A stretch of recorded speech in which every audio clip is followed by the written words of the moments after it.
Okay, hello everyone. I hope you can see the screen. Fine.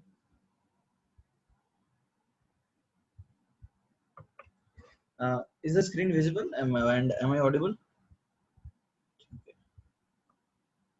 Okay. So hydrolysis आपने revise किया जो हमने last class में पढ़ा था, लास्ट दो क्लासेस में पढ़े थे. Like, have you gone through it? Okay, ठीक है. Fine. देखो कुछ केसेस हैं अभी भी बचे हुए, जैसे CH4 पानी में हाइड्रोलाइज करेगा नहीं करेगा, राइट? बट हाइड्रोलिसिस SiH4 का होगा क्या एवरीबॉडी?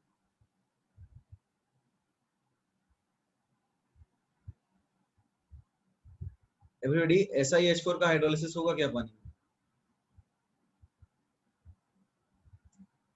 SiH4 का ऑब्वियसली हाइड्रोलिसिस होगा पानी में, राइट? तो अब यहां पर ये बताओ Si और H में which is more electronegative?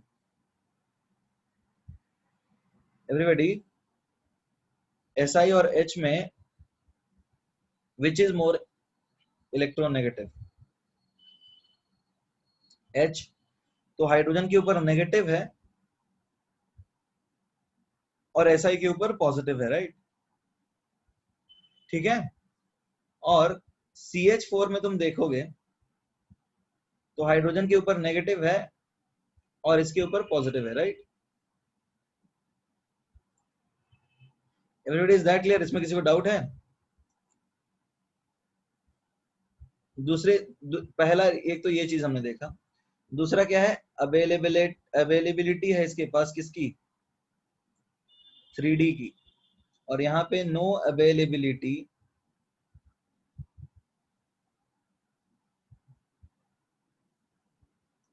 Of 3D. Is that clear? Everybody, is that clear? यहाँ पे अवेलेबल है 3D और यहाँ पे 3D अवेलेबल नहीं. बट तुम्हें क्या लगता है सिलिकॉन का इलेक्ट्रोनेगेटिविटी क्या है? एवरीबॉडी, सिलिकॉन का इलेक्ट्रोनेगेटिविटी क्या होता है, किसी को पता है? हाँ, 1.9. गुड. और इसका इलेक्ट्रोनेगेटिविटी क्या होता है हाइड्रोजन का? एवरीबॉडी, हाइड्रोजन का क्या है? 2.1. तो तुम्हें लगता है कि ये बॉन्ड बहुत ज्यादा पोलर है? तो अब तुम्हें क्या लगता है कि ये बॉन्ड बहुत ज्यादा पोलर है? Everybody, do you think this bond is very much polar? तो तुम इसको पानी में डालोगे तो ये हाइड्रोलाइज होगा क्या? See, the bond polarity is very less. The bond polarity, if we talk about bond polarity, then bond polarity is less. ये बहुत ज्यादा कम होता है, right? In this case, the bond polarity is less, so it is not hydrolyzed in water. It is not hydrolyzed in water. ये समझ में आ रहा है? पानी में तो हाइड्रोलाइज नहीं होगा ये, क्योंकि बॉन्ड बहुत ज्यादा पोलर है नहीं. But it is hydrolyzed in the presence of traces of alkali. But it is hydrolyzed in the presence of an alkali.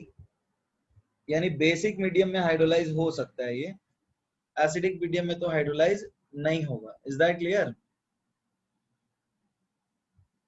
Everybody, is that clear और नॉट? तो अब सोचो क्या बनने वाला है. Everybody, everybody, is that clear? ये लिख लो पहले तो. यहां तक किसी को डाउट है हमने जो पढ़ा अभी तक? एवरीबॉडी, किसी को डाउट है इसमें कि हमने क्या बताया अभी तक? किसी को कोई समस्या है समझने में तो बताओ. तो please write it down.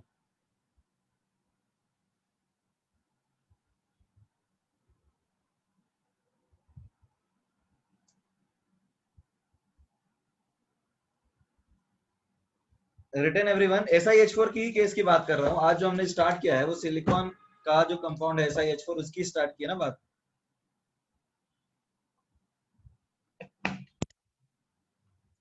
Acidic medium में, अच्छा ये बात बताओ, एसिडिक मीडियम में हाइड्रोलाइज होगा क्या? एसिडिक मीडियम में इसके ऊपर प्लस है तो Si के ऊपर भी प्लस अटैक करेगा क्या? अरे एसिडिक मीडियम में हाइड्रोलाइज होगा या बेसिक में, बताओ। इस सिलिकॉन के ऊपर प्लस है और एसिड में H प्लस रिलेट करेगा, तो कैसे करेगा ये सिर्फ बेसिक में ही होगा। Is that clear? Everybody is that clear? Fine, return everyone. अरे SiH4 की ही बात कर रहे हैं भाई, तुम्हें SiH4 लिखा हुआ दिख रहा है फिर भी तुम पूछ रहे हो। SiH4 ही दिख रहा है ना, ये क्या लग रहा है तुम्हें?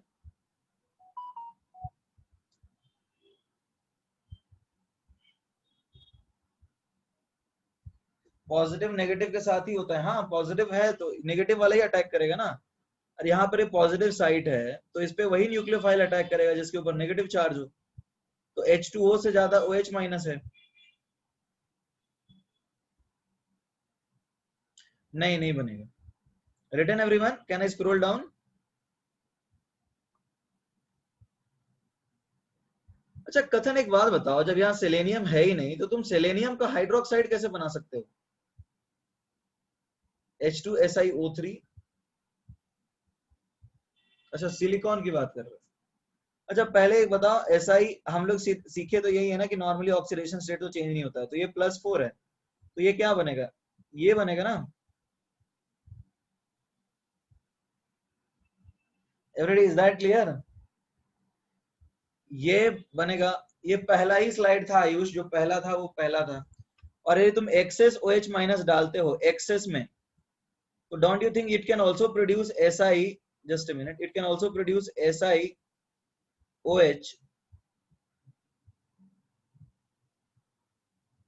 it can also produce SiOH6 2 negative. Is that clear? ये भी तो बना सकता है ना एवरीबॉडी। कोऑर्डिनेशन नंबर 6 तक भी ले जा सकता है। तो और इतना ही नहीं, इसको गर्म करोगे तो फाइनली तुम्हें बहुत सारी चीजें मिल सकती हैं। जैसे ये डाइमर बन सकता है, ट्राइमर बन सकता है, पॉलीमर बन सकता है। तो अब तुम्हें SiO2 फाइनल प्रोडक्ट मिलेगा, बट इसका डाइमर भी बन सकता है। Everybody is that clear? ये बात समझ में आ रही है? ये भी तो बन सकता है ना।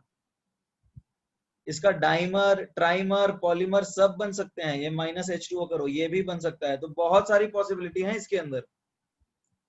Is that clear?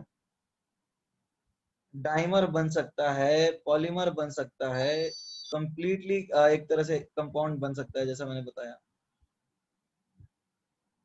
ठीक है, ये फर्दर भी जा सकता है पॉलीमराइज होकर के। तो डाइमर पॉसिबल है, पॉलीमर भी पॉसिबल है, और फाइनल SiO2 क्या है? Final SiO2 is final anhydride.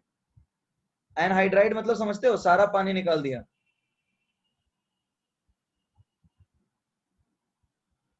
Everybody is that clear?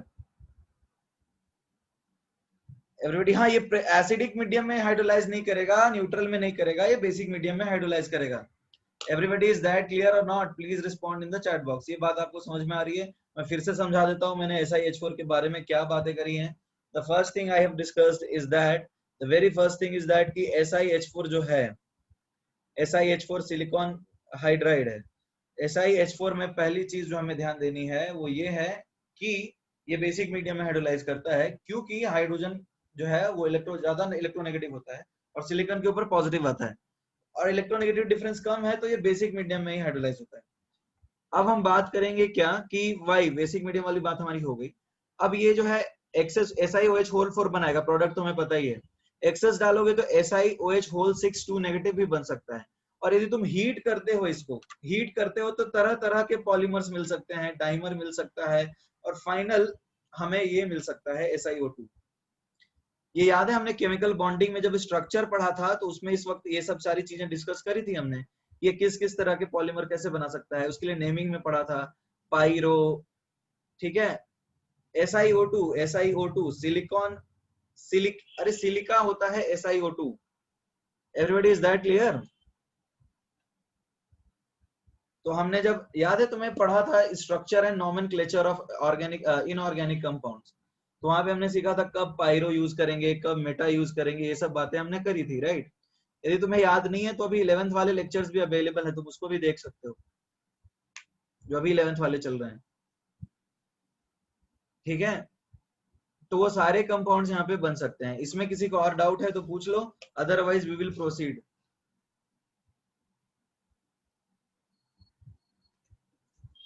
Everybody, किसी को डाउट है? आगे बढ़ सकते हैं।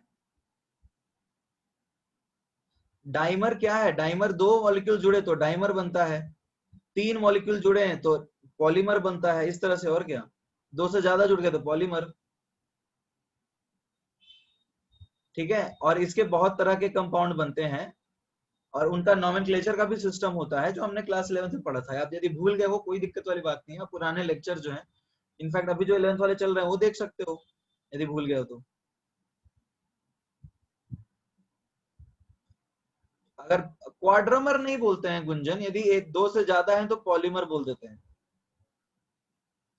ठीक है, पॉलीमर बोलते हैं सीधा।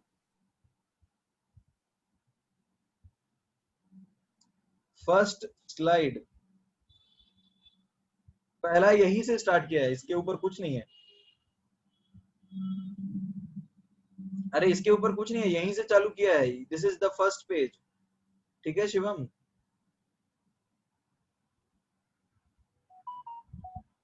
आगे बढ़ सकते हैं, यही फर्स्ट पेज है। Everybody return, can I proceed?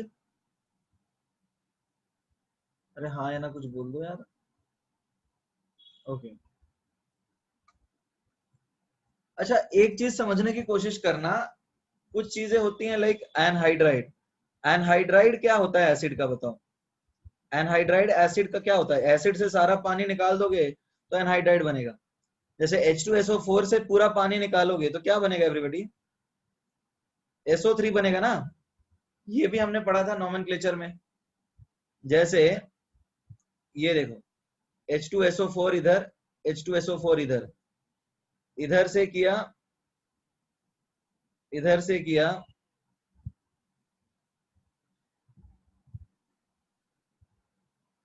तो इधर से एक H और इधर से OH।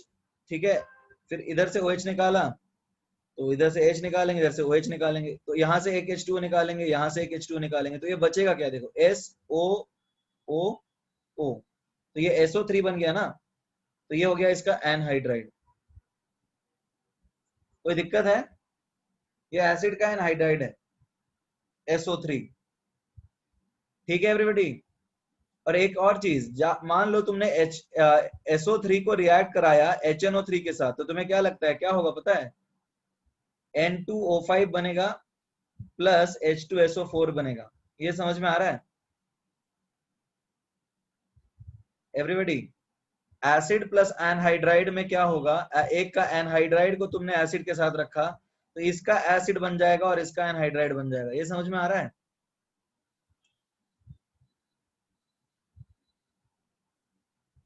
एसिड एनहाइड्राइड समझ में आ रहा है या नहीं आ रहा? Everybody please respond in the chat box. Is that clear और not?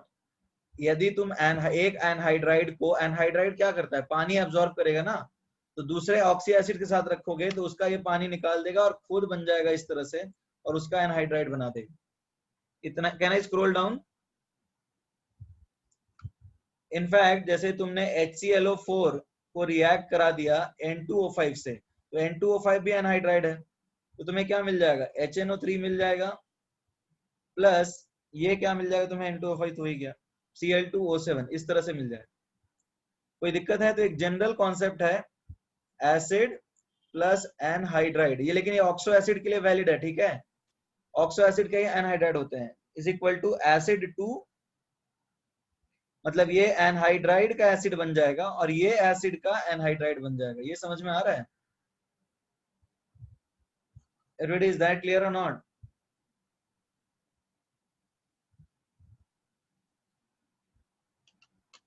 Everybody, is that clear or not?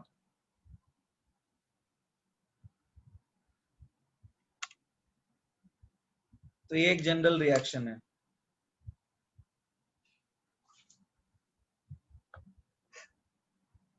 ये हर केस में, नॉर्मली हर केस में होता है। यहाँ पर acidic return,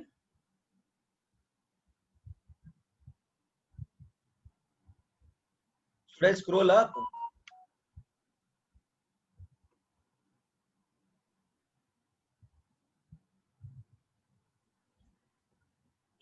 this is only for oxo acid.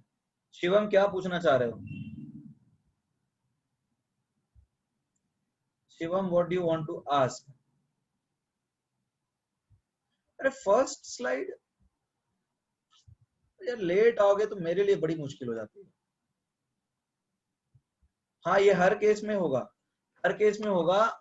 जो हाइलाइट्स होते हैं ना हेलो एसिड, उनके एनहाइड्राइड नहीं होते। Is that clear? उसमें OH बॉन्ड होता ही नहीं है ना, तो ऑक्सो एसिड में तो हर बार होगा। Is that clear? HC वाला रिएक्शन, अच्छा HClO4 का स्ट्रक्चर बनाना नहीं आता है आपको?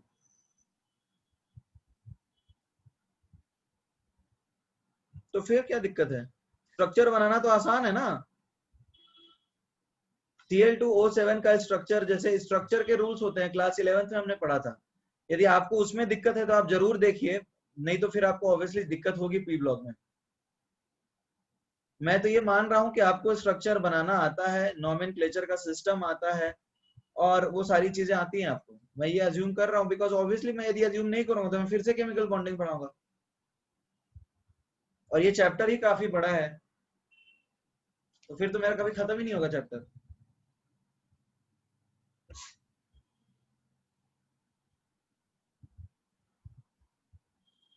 Everybody written?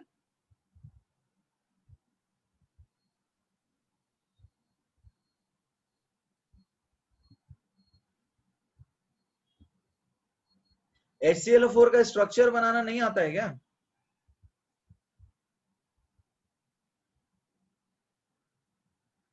ये है HClO4 और ये ClOCn। स्ट्रक्चर वगैरह वाले के लेक्चर 11th क्लास वाले में देख सकते हो।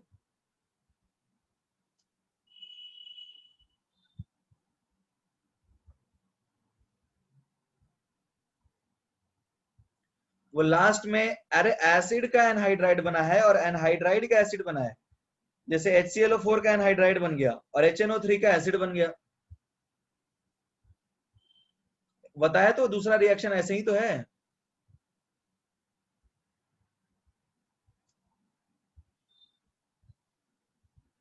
हाँ बॉन्डिंग में जो हमने ऑक्सीडेशन नंबर से स्ट्रक्चर ड्रॉ करवाना सिखाया था वही चीज है ना ये सब। तो कैसे क्या स्ट्रक्चर होता है ऑक्सी एसिड का, पेरोक्सी एसिड का, ऑक्सी पेरोक्सी लिंकेज बताया था, फास्फोरस के कंपाउंड्स के स्ट्रक्चर कैसे बनाते हैं वो बताया था, वो सारी चीजें हैं ना।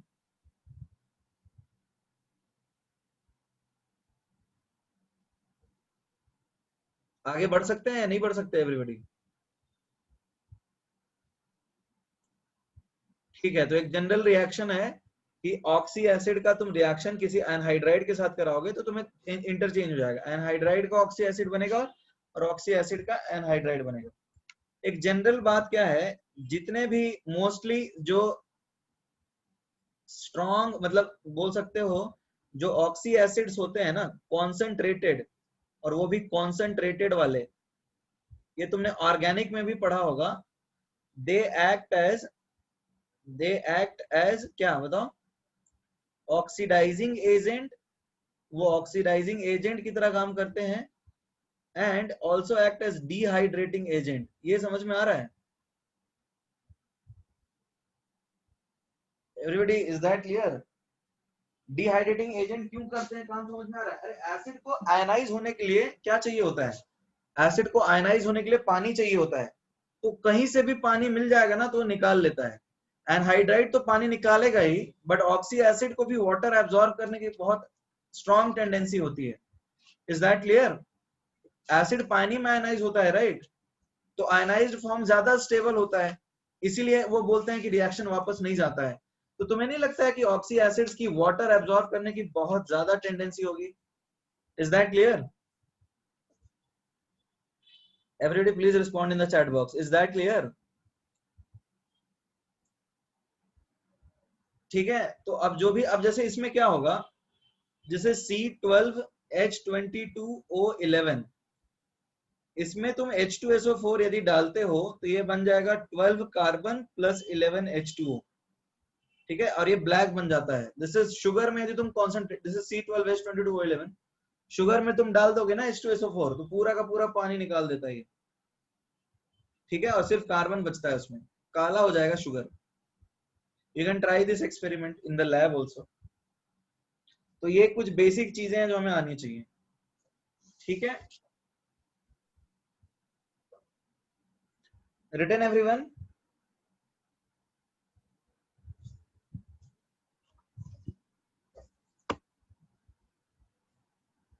Okay,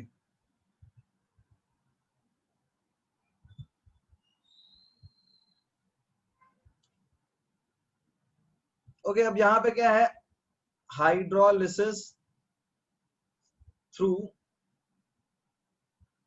mixed mechanism.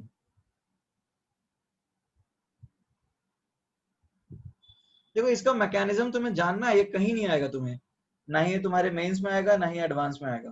Would you be interested to know this?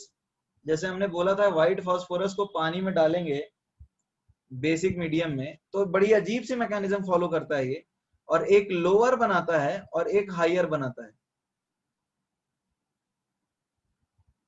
Is that clear everybody? ये जानना है तुम्हें, एक लोअर बनाता है और एक हायर बनाता है। तो इनका मैकेनिज्म कुछ ऐसा होता है जिसकी कोई नॉर्मल कैटेगरी में जाती ही नहीं, ठीक है। तो यदि तुम चाहो तो इसको स्किप कर सकते हो।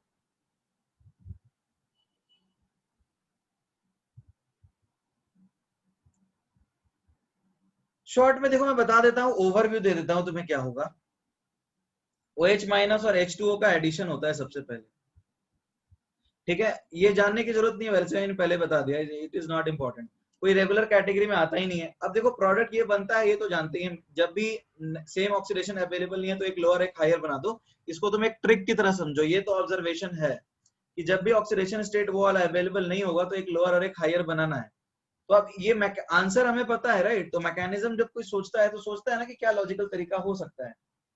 Is that clear? ये रिएक्शन तो इंपॉर्टेंट है ही, बट इसका मैकेनिज्म कोई कैटेगरी में नहीं आता है।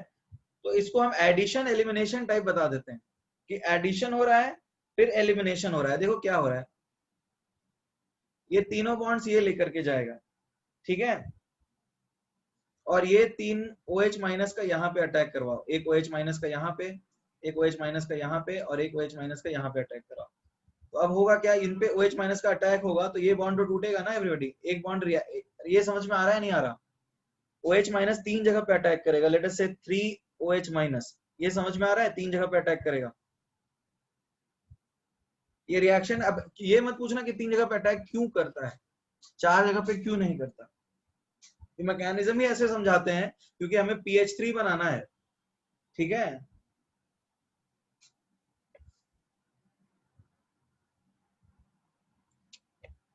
बेसिकली ये पता है ना कि PH3 बनेगा।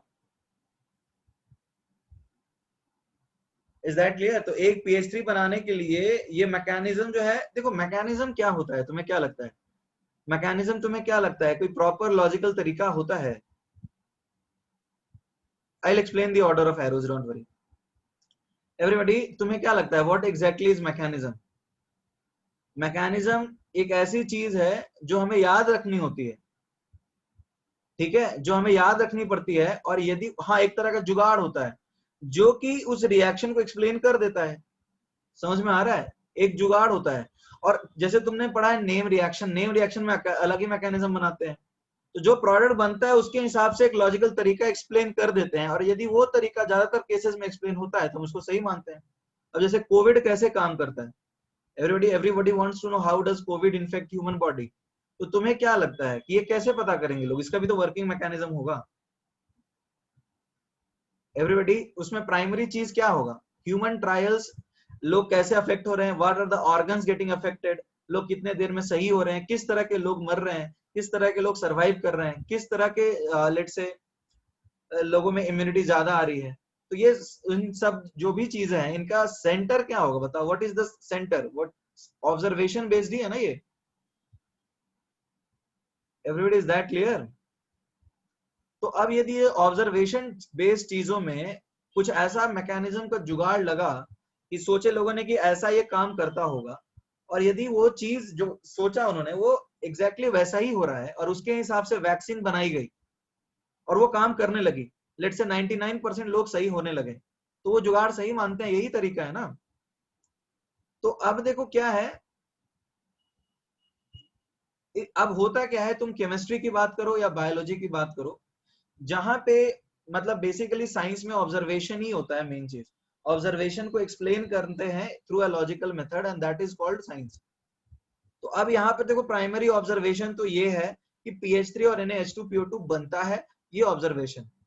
अब ये कैसे होता है, इसके लिए कोई फिक्स्ड रिएक्शन बनता नहीं है, तो अब जो भी जुगाड़ बनेगा वही करेंगे ना। अब कोई इसका परफेक्ट लॉजिक नहीं है कि यहाँ 3 पे अटैक क्यों होता है और बाकी पे नहीं होता है, ठीक है, और इसलिए सिलेबस में भी नहीं है। Can we proceed everybody?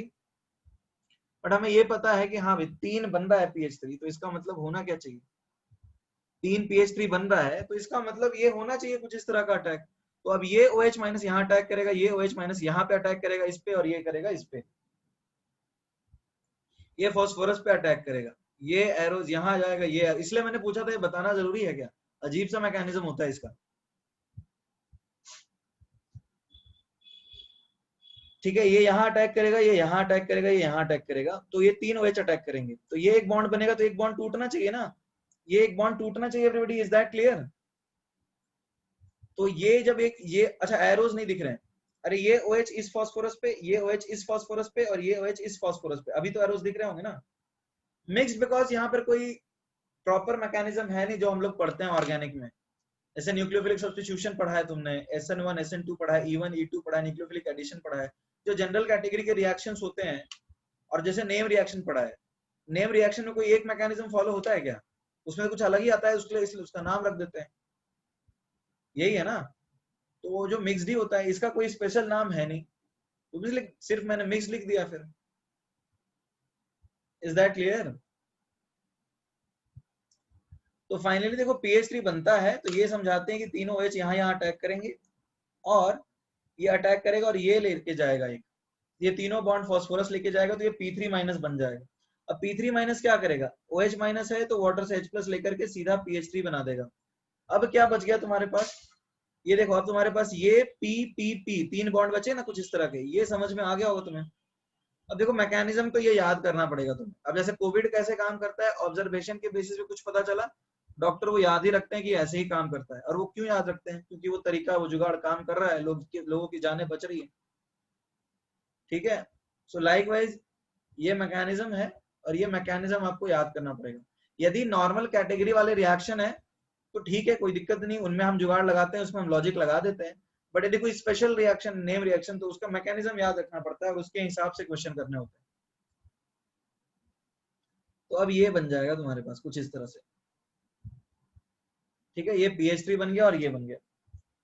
अब फिर क्या होगा, फिर OH का अटैक करवाओगे, फिर OH के अटैक कराओगे तो फिर ये बॉन्ड टूटने लगेंगे, इज दैट क्लियर एवरीबॉडी? फिर अटैक करवाओगे तो फिर ये बॉन्ड टूटेंगे, तो फिर तुम्हें क्या मिल जाएगा, एक पे H एक पे OH आता जाएगा, तो तुम्हें कुछ इस तरह से मिल जाएगा ये, जो कि टॉटोमराइज करके क्या बन जाएगा, जो कि टॉटोमराइज करके बन जाएगा ये H3PO3, सॉरी H3PO2, ये टॉटोमराइज करके H3PO2 बन जाएगा, ठीक है। तो अब ये है मिक्स्ड मैकेनिज्म, याद रखने की कोई जरूरत नहीं है, इतना इंपॉर्टेंट नहीं है। फिर से OH का अटैक कराओगे तो एक पेज लगेगा, एक पे OH लगेगा, बॉन्ड वैसे ही टूटेगा जैसे यहाँ बताया। आगे बढ़ सकते हैं, ये याद रखने की तुम्हें जरूरत नहीं है, एडिशन एलिमिनेशन बोल सकते हैं इसको, कुछ भी नाम दे दो, एडिशन एंड एलिमिनेशन ही तो हो रहा है एक तरी। एक जनरल पूछूंगा कि क्या मैकेनिज्म बताएंगे, तो इसको बोलेंगे एडिशन एलिमिनेशन।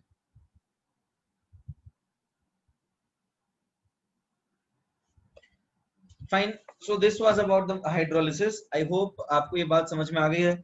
यहाँ पे रिएक्शंस के पॉइंट ऑफ व्यू से सबसे इंपॉर्टेंट जो चीज आपको याद रखनी है वो ये है, ठीक है, सबसे इंपॉर्टेंट चीज जो आपको मैकेनिज्म के, मतलब मैकेनिज्म नहीं, रिएक्शन का पॉइंट ऑफ व्यू से यही रखना है कि यदि सेम ऑक्सीडेशन नंबर है अवेलेबल तो क्या करोगे, सेम ऑक्सीडेशन स्टेट में बनाओगे, और यदि सेम ऑक्सीडेशन स्टेट अवेलेबल नहीं है तो एक हायर और एक lower. Is that clear everybody?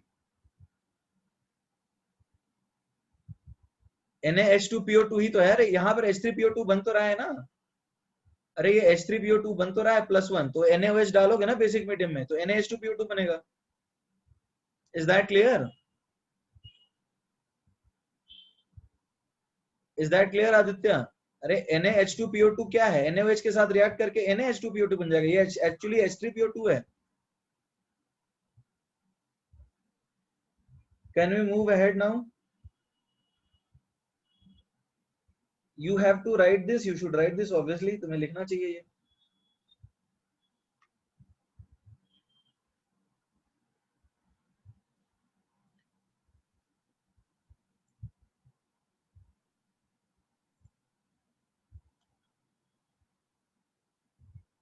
H3PO4 कैसे बनेगा? जस्ट लोअर और जस्ट हायर होता है ना, जस्ट लोअर PH3 और जस्ट हायर क्या है, +1 है ना।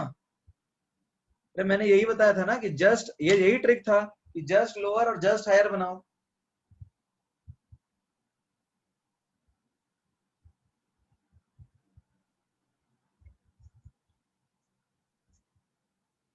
Can we proceed now? Okay fine, so let us now start P block 1। अभी अपन चालू कर लेते हैं P ब्लॉक 1 और स्टार्ट करेंगे ग्रुप 13 से, and that is boron family. Fine,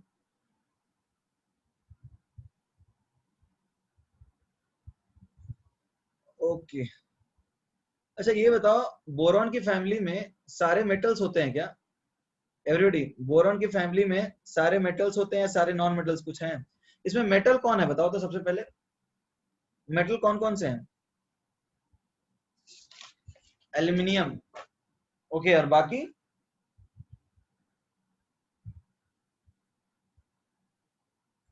gallium, indium, thallium के बारे में क्या बोलोगे एवरीबॉडी? मेटलॉइड, ओके, बाकी लोग बताइए। गैलियम, इंडियम, थैलियम क्या है?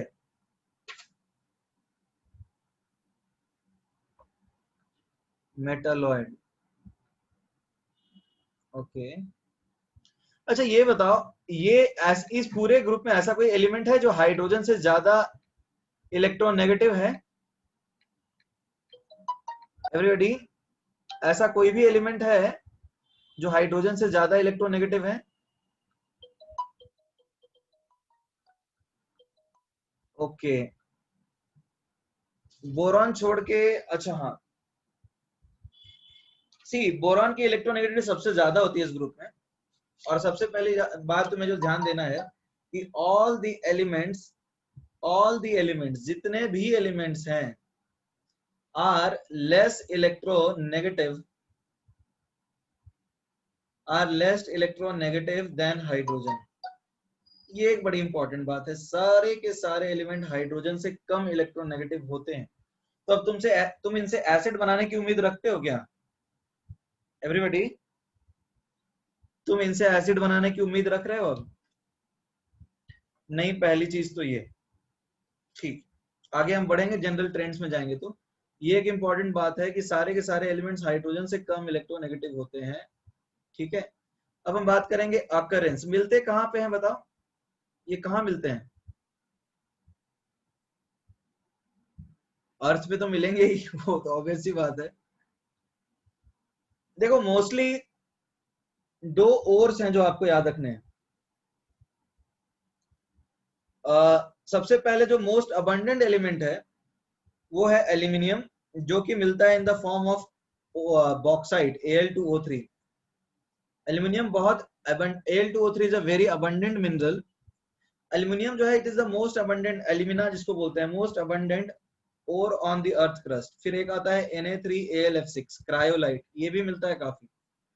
एल्यूमिनियम बहुत ज्यादा अबंडेंट मिनरल है, फिर भी बता सकते हो इतना महंगा क्यों होता है? मतलब आयरन से ज्यादा एक्सपेंसिव होता है aluminium. Do you understand why everybody? Aluminium is the most abundant mineral जिसमें एल्यूमिना है, मतलब Al2O3, बिकॉज मेटलर्जिकल प्रोसेस जो है ना वो महंगे होते हैं, राइट? वो मेटलर्जी में पढ़ेंगे, ठीक है, ठीक है, फाइन। तो एल्यूमिनियम तो इस फॉर्म में मिलता है। ओके अच्छा, ये बताओ बोरॉन किस फॉर्म में मिलता है? बोरॉन के दो ऑक्स होते हैं जो बड़े इंपॉर्टेंट है। एक होता है बोरैक्स, बोरैक्स नाम सुना है? Na2B4O7.10H2। और दूसरा है कोलेमेनाइट, ये है Ca2B4 Ca2B6O11.5H2। देखो इसको तुम याद रख सकते हो, बोरैक्स को ऐसे याद रख सकते हो। इसमें देखो कौन कौन से एलिमेंट हैं, ये दोनों इंपॉर्टेंट है, आपको याद रखना है। कोलेमेनाइट याद रखना है और बोरैक्स याद रखना है, ठीक है। अब देखो यहाँ पे क्या है, बोरॉन की जो बोरैक्स हो रहे हैं, तुम्हें याद कैसे रखेगा, यहाँ पे देखो कौन कौन से एलिमेंट्स हैं, बोरॉन, ऑक्सीजन और सोडियम। और यहाँ क्या है, बोरॉन, ऑक्सीजन और कैल्शियम। तो इसको हम ऐसे याद रखेंगे, एक है बोना और एक है बोका। Do you understand who is बोका? बोका क्या होता है, समझ में आ रहा है?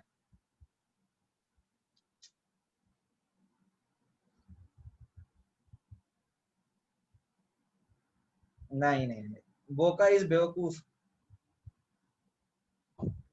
नहीं रे, वो बिल्ला को नहीं बोलते हैं, बोका इज बेवकूफ। तुम्हें बोका नहीं पता है? बोका is a Hindi word which means बेवकूफ। This is cryolite.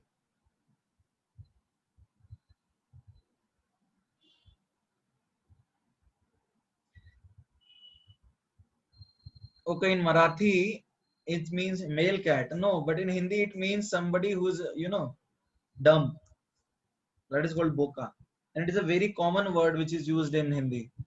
Like if you go to government schools, you will find teachers addressing students as boka.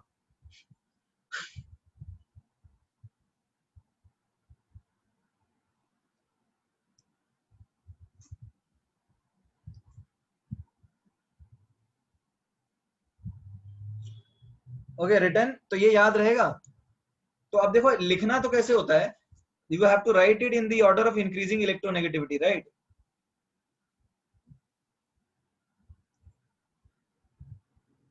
Fine, so that way तुम यदि ध्यान दोगे तो यहाँ पे सोडियम आएगा, फिर आएगा बोरॉन और फिर आएगा ऑक्सीजन। तो ये this is in the order of increasing electronegativity. So is that clear? और ये नंबर्स भी तुम्हें याद रहेंगे, देखो 247 और 2611, याद रहेगा क्या एवरीबॉडी? ये नंबर्स याद रहेंगे, बोना 247 एंड बोका 2611। 2611 याद है, मुंबई पे अटैक हुआ था, वैसे याद कर सकते हो उसको, 2611 वाले बोका। कैसे याद करोगे देख लो।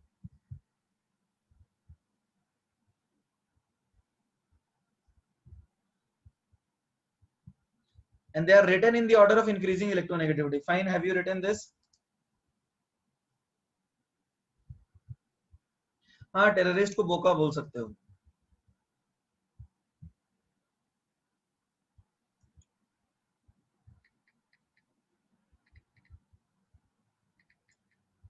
Written everyone?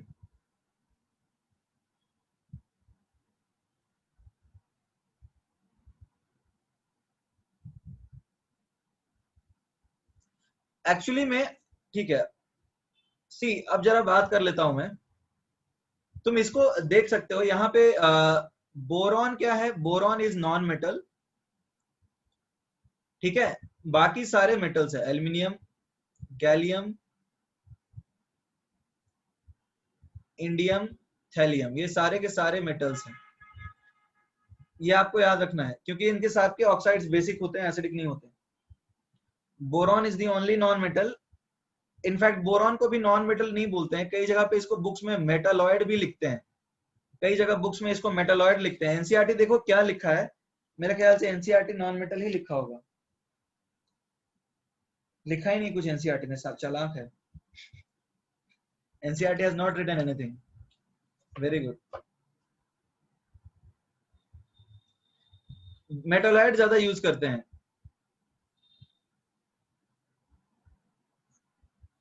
पहले तो तुम्हें ये बताया मैंने कि सारे के सारे एलिमेंट्स लेस इलेक्ट्रोनेगेटिव हैं हाइड्रोजन से, तो मेटल तो कोई नहीं होगा, right?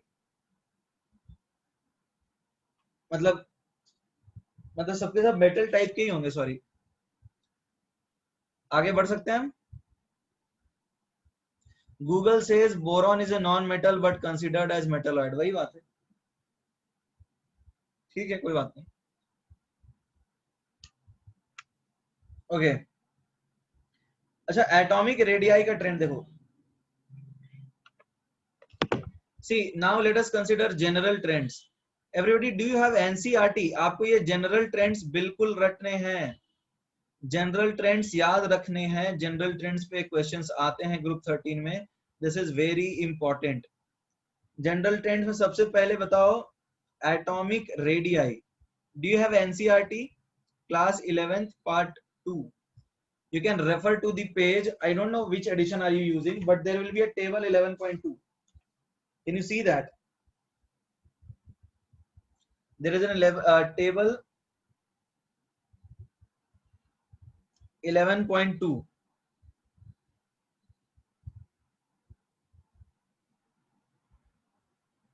written. Page number, I don't know. Page number you can check. If you are using a definite different edition, then you might end up getting a different page number.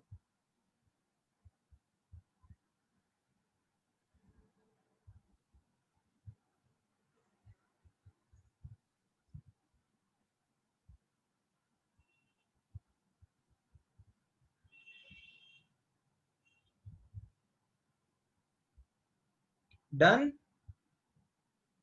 अब देखो atomic radii का जो trend होता है वो आपको याद रखना है। ये तुम्हें दिखता है, देखो यहाँ पे एटॉमिक रेडियाई में इफेक्ट्स क्या क्या आ रहे हैं। यहाँ पे तो सबसे पहला इफेक्ट है कि discrepancy in Z effective. Discrepancy है जेड इफेक्टिव में, रीजन समझ में आ रहा है? Due to inert pair effect, नीचे जाने पे डी ऑर्बिटल्स स्क्रीनिंग बहुत कम करने लग जाते हैं और एस ऑर्बिटल पे ज्यादा इफेक्टिव न्यूक्लियर चार्ज लगता है। इनर्ट पेयर इफेक्ट तो पता है ना सबको, यहाँ पे आता ही है। तो यहाँ पे कोई रेगुलर ट्रेंड होता ही नहीं है। सबसे छोटा कौन है? बोरॉन। फिर उसके बाद नेक्स्ट बड़ा कौन है बताओ? बोरॉन के बाद यहाँ पे नेक्स्ट बड़ा क्या आएगा? देखो बोरॉन से बड़ा है गैलियम, गैलियम के बाद है एल्यूमिनियम, एल्यूमिनियम के बाद तुम्हें मिल रहा होगा इंडियम और फिर थैलियम। तो गैलियम छोटा होता है एल्यूमिनियम से, ये समझ में आ रहा है? बस यही नॉर्मल ट्रेंड में बदलाव हो रहा है और ये आपको याद रखना है। रीजन समझ में आ रहा है क्यों? क्योंकि गैलियम में 3D की फिलिंग, 3D फिलिंग स्टार्ट्स, तो यहां से डिस्क्रिपेंसी आती है। और गैलियम में 3D फिलिंग है तो इंडियम और थैलियम में भी 3D की फिलिंग है, इसलिए ये ट्रेंड अलग हो जाता है। तो ये आपको याद रखना है, ये आपको याद रखना पड़ेगा कि गैलियम जो है वो छोटा पड़ जाता है क्योंकि 3D की फिलिंग यहाँ से चालू हो जाती है। ये आपको इनर्ट पेयर इफेक्ट यदि याद होगा तो हमने उस वक्त पढ़ा था कि जहां से डी की फिलिंग चालू होती है प्रॉपर्टीज में बहुत बदलाव आते हैं, और ये बदलाव ग्रुप 13 पे सबसे ज्यादा दिखते हैं। Is that clear?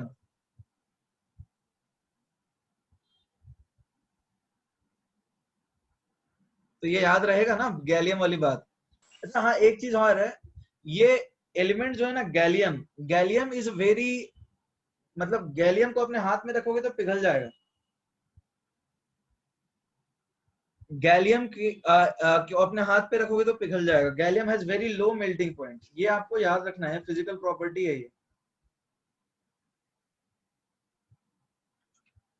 ये आपको याद रखना। मेल्टिंग पॉइंट लो मतलब हाथ पे रखोगे तो पिघल जाएगा। You can just google if you want to see the exact value. Melting point देखोगे गैलियम का तो इट इज 303। अब 303 तो मतलब हाथ पे रखोगे तो पिघलेगा ही ना।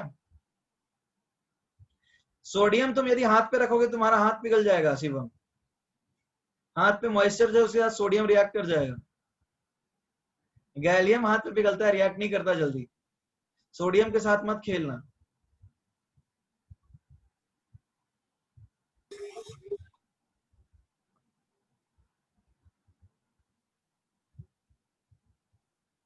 गैलियम के साथ खेल सकते हो।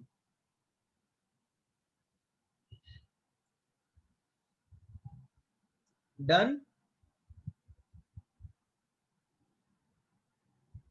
गैलियम और कौन सा एक मेटल है जो पिघलता है? गैलियम ही है, मतलब पी ब्लॉक में तो गैलियम ही है, बाकी मर्क्यूरी लिक्विड स्टेट में ही होता है।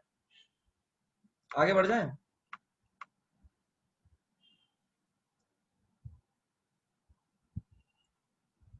सीजियम भी मेल्टिंग है, अरे लेकिन अरे तुम लोग एस ब्लॉक के पीछे क्यों पड़ रहे हो यार? एस ब्लॉक बहुत रिएक्टिव होते हैं, तुम उसको हाथ पांव पे नहीं रख सकते हो, वो एक्सप्लोड कर जाते हैं। तुम्हारे शरीर में भी तो पानी है 70%।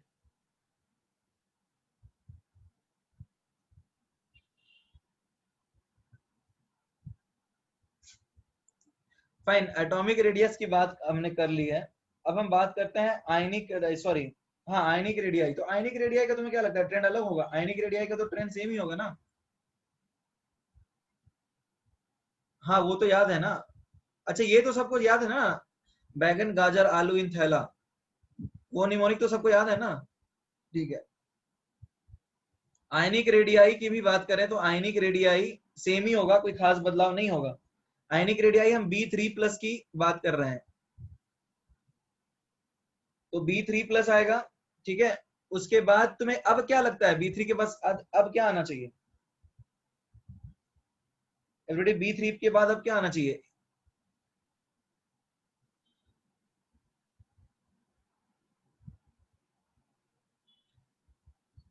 अब आयनिक रेडियाई में नॉर्मल ऑर्डर आ रहा है, ये समझ में आ रहा है क्यों? एवरीबडी ये समझ में आ रहा है आयनिक रेडियाई में नॉर्मल ऑर्डर क्यों आ रहा है? एनसीईआरटी है, you can refer to the table. क्या रीजन है बताओ, आयनिक रेडियाई क्यों? अरे क्योंकि अब इनर्ट पेयर इफेक्ट दिख ही नहीं रहा है ना एवरीबडी। अब तो इलेक्ट्रॉन निकल गए ना सारे वाले, बाहर वाले, तो अब दिखेगा क्या ऑर्डर?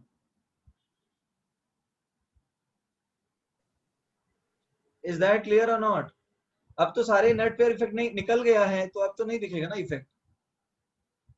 अच्छा, एम आयनिक रेडियाई की बात करें, आयनिक रेडियाई तो ये क्या यूनि पॉजिटिव आयंस बनाते हैं? B+ नहीं बनता, ठीक है। Al+ नहीं बनता, पता ही है तुम्हें। ये बनता है क्या? Ga+ बनता है, ठीक है। In+ बनता है और Tl+ भी बनता है। What is the reason? Inert pair effect. और यहाँ रेगुलर साइज होता है, कोई दिक्कत नहीं है, ये बनते हैं due to inert pair effect. Table में नहीं दिया होगा, एनसीईआरटी ने इनके टेबल में नहीं दिया होगा।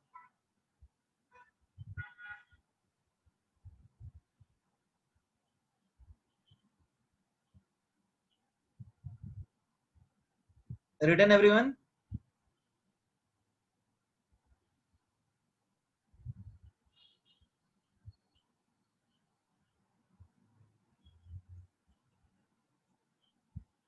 दिया है, एनसीईआरटी ने दिया है B+ और Al+ का आयनाइजेशन एनर्जी।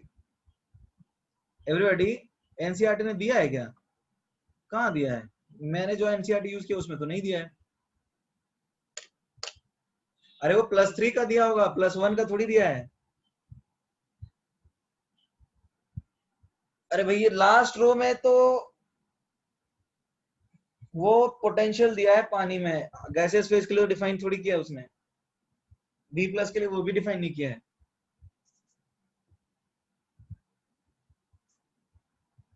आगे बढ़ सकते हैं हम लोग? हाँ मैंने देखा, और इलेक्ट्रोड पोटेंशियल दिया है।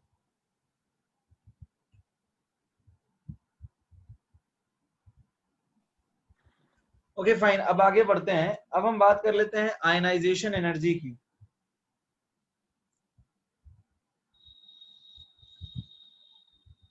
लास्ट लाइन क्या लिखा मैंने? एक मिनट, इनर्ट पेयर इफेक्ट लिखा है मैंने। नीचे वाले ये प्लस आयन बनते हैं due to inert pair effect.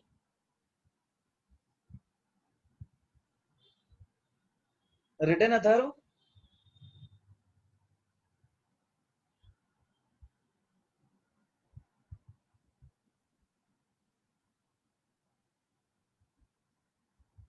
Star नहीं बनाया, ये मैं बता रहा हूं कि ये दोनों आयंस नहीं बनते हैं, इसको स्टार नहीं बनाया मैंने। ये बताया है कि ये आयंस बनते नहीं हैं। तुमने बी प्लस का कोई कंपाउंड पढ़ा है, एल प्लस का कोई कंपाउंड पढ़ा है क्या? अरे ये स्टार नहीं बनाया, ये मैंने बताया, तुम लोग सुनते नहीं हो यार लेक्चर। ये मैंने बोला कि ये आयन नहीं बनते हैं।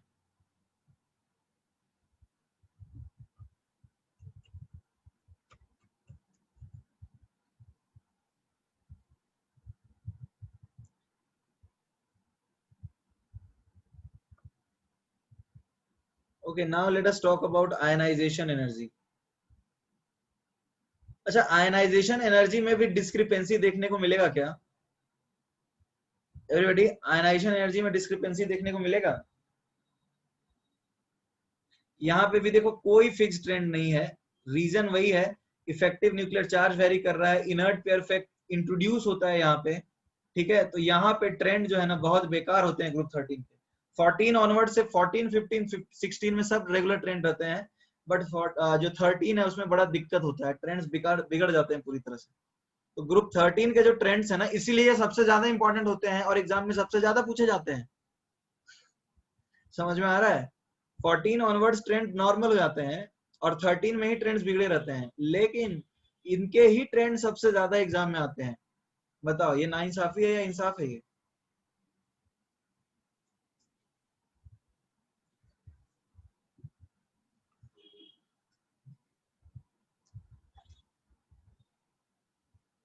ठीक है, तो ये हमें याद करना ही है।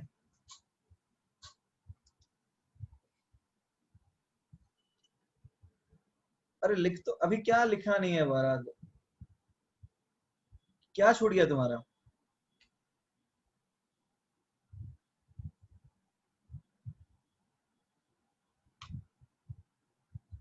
Right it down then.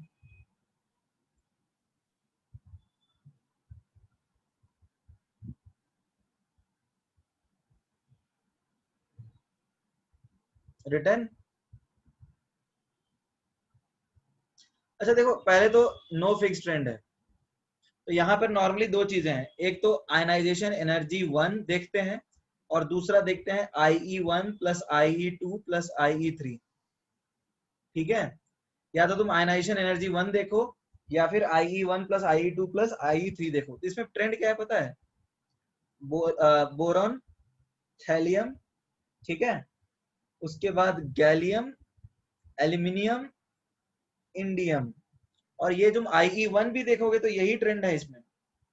IE1 सबसे ज्यादा बोरॉन का है, फिर थैलियम का है, फिर गैलियम का है, फिर एल्यूमिनियम का है, और सबसे कम होता है इंडियम का। अब देखो ये ट्रेंड तो होता है, जिसको हमें याद रखना है कैसे।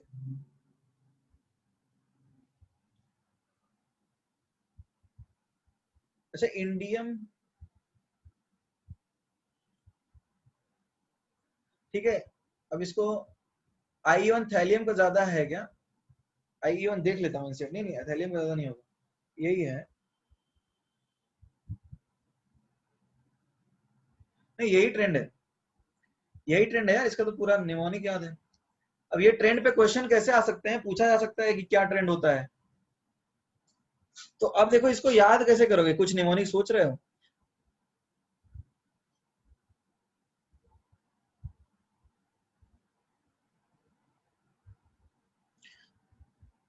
ट्रेंड का रीजन क्या है? देखो ट्रेंड का रीजन यदि तुम पूछ रहे हो, ट्रेंड का रीजन यही है, कंबाइंड इफेक्ट है, ये combined effect of poor screening, poor screening बोल सकते हो। बोतल में क्या गाजर आलू, क्या बोल रहे हो? बोतल में गाजर आलू, देखते हैं बताते हैं। Combined effect of poor screening, inert pair effect and Z effective.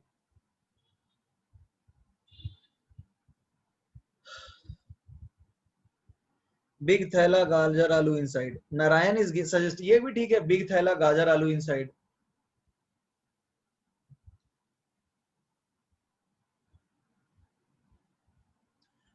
देखो मेरा थोड़ा कंजर्वेटिव टाइप था, मैं तो ऐसे बोलता था कि लड़कियों को घर के अंदर भेजो, बेटी गई आंगन के अंदर। ऐसा था कुछ अजीब है, इसमें सही नहीं बनता है, मेरे पास इससे अच्छा बेहतर नहीं है। रेसिज्म, काहे का रेसिज्म? लड़कियों को आंगन के अंदर भेज रहे हैं। वैसे तो अभी कोविड का टाइम चल रहा है, सबको आंगन के अंदर रहना चाहिए, घर के बाहर नहीं निकलना चाहिए, स्टे सेफ। अभी तो सिर्फ बेटों को, चलो बेटों को भेज दो, फिर बेटी क्यों, बेटा भेज दो, फिर यहाँ भी बन जाएगा। बट आई लग जाता है तो that will, Bal Tilak Gangadhar all Indian.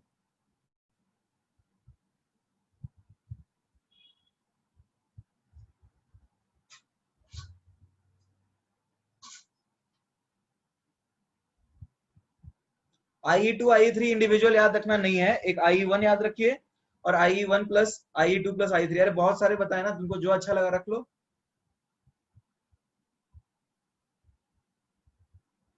तुमको जो अच्छा लगा रख लो, दो तीन तो कुछ बच्चों ने सजेस्ट किए। एक तो बताया बेटा को भेजो या बेटी को भेजो, जिसको ही भेजो। बेटी गई आंगन के अंदर या फिर बेटे को ही भेज दो, कोई दिक्कत नहीं है।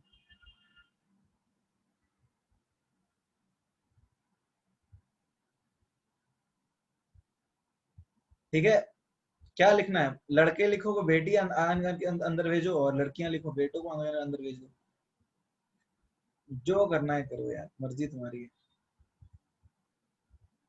रिटर्न, बच्चे रखें बच्चों को, लेकिन फिर टीएल नहीं बनेगा ना, बेटा बेटी रखना पड़ेगा।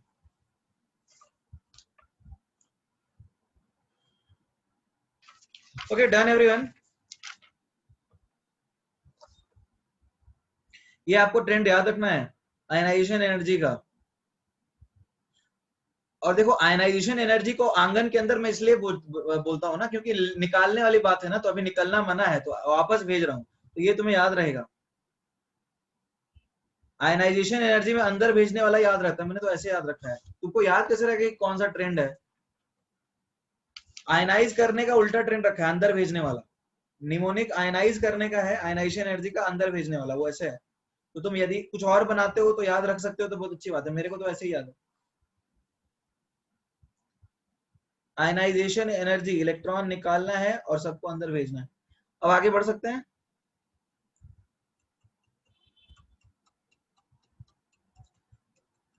फाइन। ओके, इलेक्ट्रोनेगेटिविटी का भी ट्रेंड यहाँ पे अजीब सा है। इलेक्ट्रोनेगेटिविटी का ट्रेंड क्या होगा बताओ? सबसे ज्यादा बोरॉन, ठीक है, उसके बाद पीछे से चलो थैलियम, फिर इंडियम, फिर गैलियम, और सबसे कम होता है एल्यूमिनियम। देखो ये तुम्हें याद है कि सबसे ज्यादा इलेक्ट्रोनेगेटिव तो इसमें बोरॉन ही है, बाकी सब तो मेटल्स ही हैं, और इसमें सबसे ज्यादा इलेक्ट्रो पॉजिटिव एल्यूमिनियम है, ये भी तुम्हें पता होगा।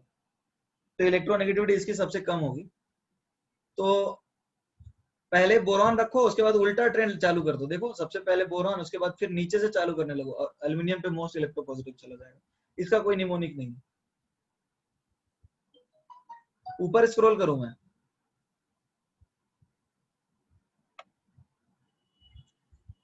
Write down.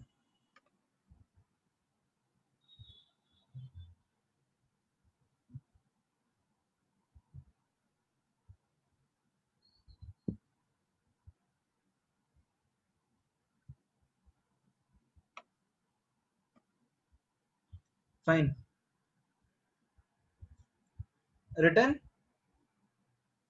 ठीक है, अभी क्या है नेक्स्ट ट्रेंड बताओ? तो ये जनरल ट्रेंड्स बड़े इंपॉर्टेंट है, ये आप अभी याद कर सकते हो तो बहुत अच्छी बात है। एवरीबॉडी डेंसिटी का क्या होगा बताओ? एवरीबॉडी डेंसिटी का क्या ट्रेंड होगा? डेंसिटी सबसे कम है बोरॉन की, फिर क्या किसकी आएगी बताओ? फिर आएगी किसकी? डेंसिटी तो बढ़ेगी ना, boron, aluminium, gallium, indium, thallium. Reason क्या है? मोलर मास बढ़ रहा है। Is that clear? There is a regular trend, you can see there is no exception in it. Density will regularly increase. Is that clear? Density has a regular increase trend, कोई दिक्कत तो नहीं है यहाँ पे? ठीक है, अब हम बात करेंगे किसकी? अब हम बात करेंगे मेल्टिंग एंड बॉइलिंग पॉइंट की। तो मेल्टिंग एंड बॉइलिंग पॉइंट किसके ऊपर डिपेंड कर रहा है? Everybody, melting and boiling point किसके ऊपर डिपेंड करता है? एक तरह से मेटेलिक बॉन्डिंग के ऊपर डिपेंड करता है ना। तो मेटेलिक बॉन्डिंग के ऊपर डिपेंड करता है। तो अब सबसे ज्यादा बोरॉन, ठीक है, उसके बाद तुम बोल सकते हो एल्यूमिनियम, ठीक है। अच्छा, ये चीज एक ध्यान देना है कि इनका जो ट्रेंड है ना वो खराब हो जाता है। जैसे कि उसके बाद जो आता है बोरॉन एल्यूमिनियम के बाद वो आता है इंडियम, सॉरी थैलियम, इंडियम और फिर गैलियम।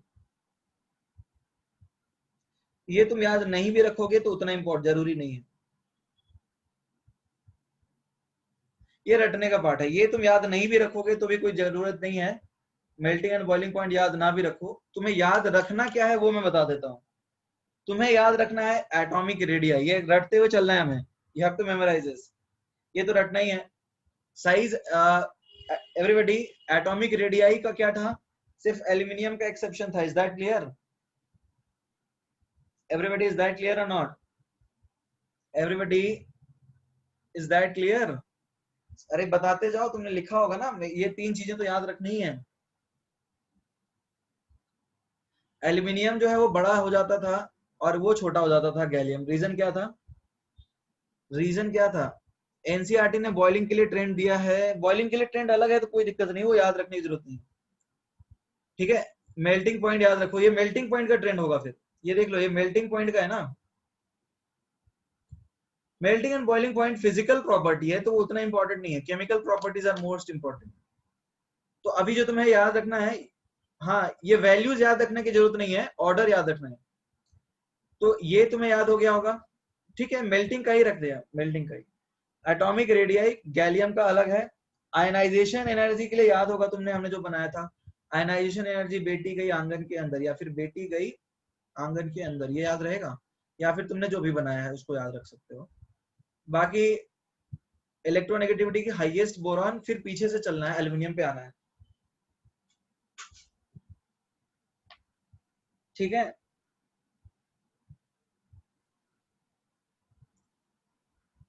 ओके,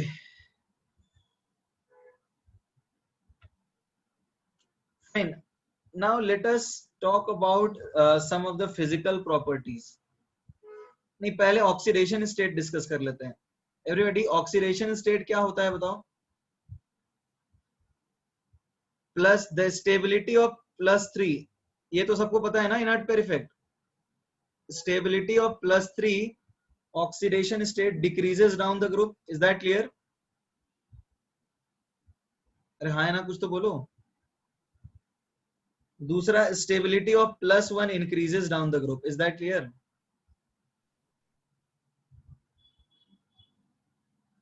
ये क्वेश्चन दे देता हूं मैं। अच्छा ये बताओ, ये बन सकता है थैलियम, ये बन सकता है TlF3, या फिर इनके ऑक्सीडेशन स्टेट बताते जाओ। TlI3, TlF3 में थैलियम का ऑक्सीडेशन स्टेट क्या होगा? एवरीबॉडी, TlF3 में थैलियम का ऑक्सीडेशन स्टेट क्या होगा? +3। और TlI3 में, TlI3 में +1। ये सबको पता है कि ये जो है I3- एक पॉलीहैलाइड है जो कि बन सकता है। दिस इज अ पॉलीहैलाइड, ये हम लोग बार बार बात कर चुके हैं। और F3- जो है ये नहीं बनता क्योंकि फ्लोरीन कोऑर्डिनेट बॉन्ड नहीं बनता, नहीं बनाता। तो यहाँ पे +1 है, यहाँ पे +3 है ये। और नॉर्मली तुम देखोगे तो नीचे जाने पे स्टेबिलिटी लोअर ऑक्सीडेशन स्टेट की बढ़ती जाएगी। जैसे BCl3 होता है, फिर AlCl3 है। स्टेबिलिटी तुम देखोगे, जस्ट अ मिनट। या फिर ऑक्साइड की बात कर लेते हैं, oxide will be better. We can simply talk about oxide. B2O3, Al2O3, Ga2O3, In2O3 and Tl2O3. This is the order of stability, right? In fact Tl2O3 exist ही नहीं करता, ये Tl2O एग्जिस्ट करता है Li2O की जैसा।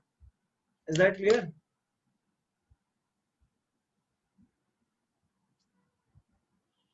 Please write it down.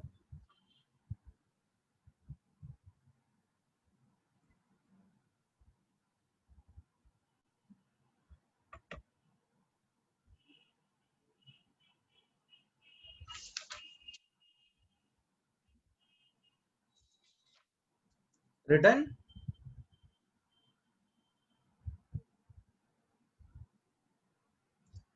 Okay,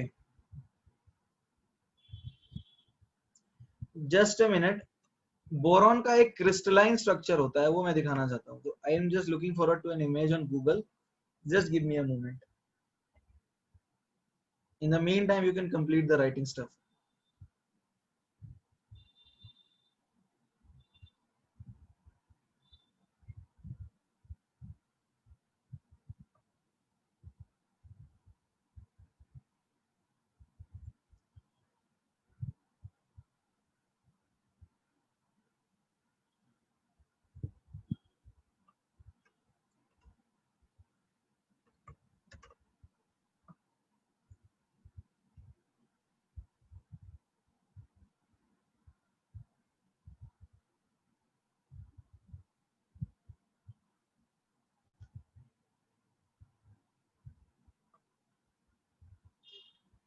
okay, written everyone,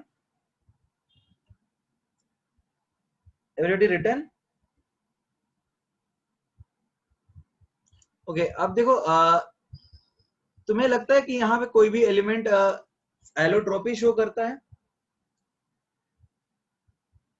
Tl2O को क्या बोला? Tl2O is as good base as Li2O, ये बोला प्रतीक। Tl2O ऐसा ही बेस है जैसे Li2O है, ये बोला मैंने। ठीक है, अब देखो फिजिकल प्रॉपर्टीज की बात करें, यदि हम फिजिकल प्रॉपर्टीज की, तो फिजिकल प्रॉपर्टीज में देखो एनसीईआरटी क्या लिखता है? एनसीईआरटी बताता है बोरॉन को non metallic. Is that clear? NCERT boron को नॉन मेटेलिक बताता है। ये आपको बिल्कुल एनसीईआरटी के हिसाब से यदि चले तो यही सही होगा। एनसीईआरटी इसको नॉन मेटेलिक बताता है। डिस्कनेक्ट हो गए थे? एक मिनट रुक जाओ थोड़ा, right it down.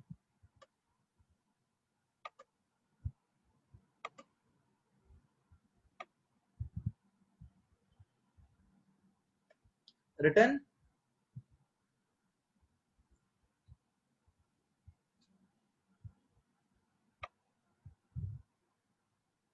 okay, so let us talk about boron and talk about the physical properties of boron. Boron is non metallic in nature.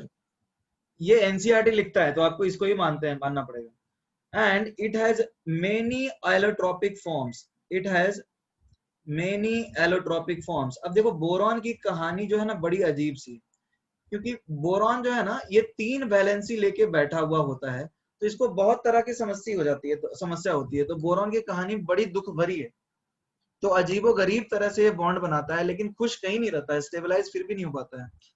तो अब जब बोरॉन नेचर में भी एग्जिस्ट करेगा ना, तो बहुत सारे एलोट्रोपिक फॉर्म्स हैं और किसी ना किसी तरह से अपना जुगाड़ करता है। तो एलोट्रोपिक फॉर्म्स में जो सबसे इंपॉर्टेंट है, जो हमें पढ़ना है, एक सेकंड रुक जाओ, एक सेकंड। हेलो, हाँ हाँ हाँ हाँ, दक्षता मैडम बोलिए।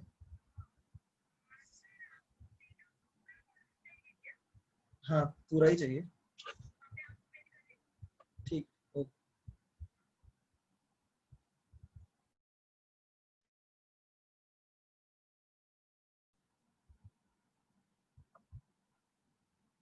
या nothing much special. Fine. See, we were talking about the story of boron. Can you hear me?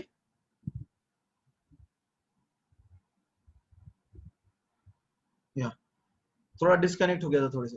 मैं ये बोल रहा था कि बोरॉन 3 बॉन्ड बनाता है। तो अब जो बोरॉन की कहानी है वो काफी दुख भरी है। कहीं भी इसकी ऑक्टेट कंप्लीट होती नहीं है और ये अजीब गरीब तरह से बॉन्ड बनाता है। जैसे तुमने केमिकल बॉन्डिंग पढ़ा था 3C2E, ठीक है, 3C4E भी नहीं बना पाता। तो अब इसके जो एलोट्रोपिक फॉर्म्स है बनाना बॉन्ड, तो अजीब गरीब तरह से किसी न किसी तरह से ये बॉन्ड बना रहा होता है। एक सेकंड रुक जाओ, ये ग्रेविटी से ही चला रहा है। हेलो, हाँ हाँ,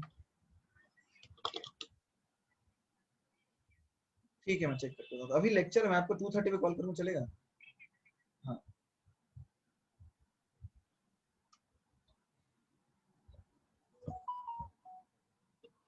फाइन। तो अभी बनाना बॉन्ड इस तरह से, तो इसके जो क्रिस्टलाइज फॉर्म्स होते हैं ना, वो भी अजीब ही होते हैं। इसके जो क्रिस्टलाइज फॉर्म्स जो हैं वो भी अजीब ही होते हैं। सो let us just talk about them. अच्छा, तुम्हें जो पी ब्लॉक का बुकलेट मिला है वो नया वाला मिला है या पुराना वाला मिला है? न्यू मिला है। ओके।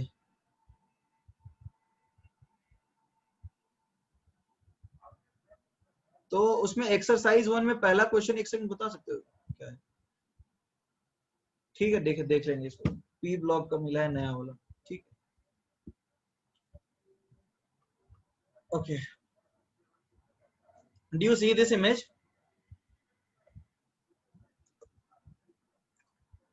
एवरीबॉडी,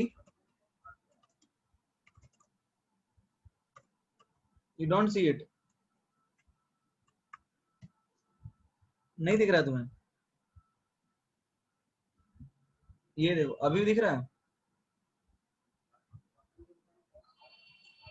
अभी दिख रहा है नहीं दिख रहा? This one, the one which I am showing, this one, do you see this? ये B12 है, इसको बोलते हैं आइकोसाहेड्रन। ये बोरॉन का क्रिस्टलाइन फॉर्म है, जैसे डायमंड रहता है ना टेट्राहेड्रल स्ट्रक्चर में। ठीक है, तो this is called icosahedron.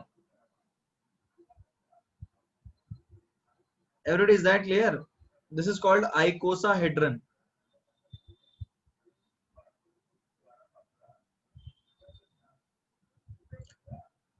20 sides. अच्छा, इसके साइड्स कितने होते हैं वो तो मैं बताऊंगा ही।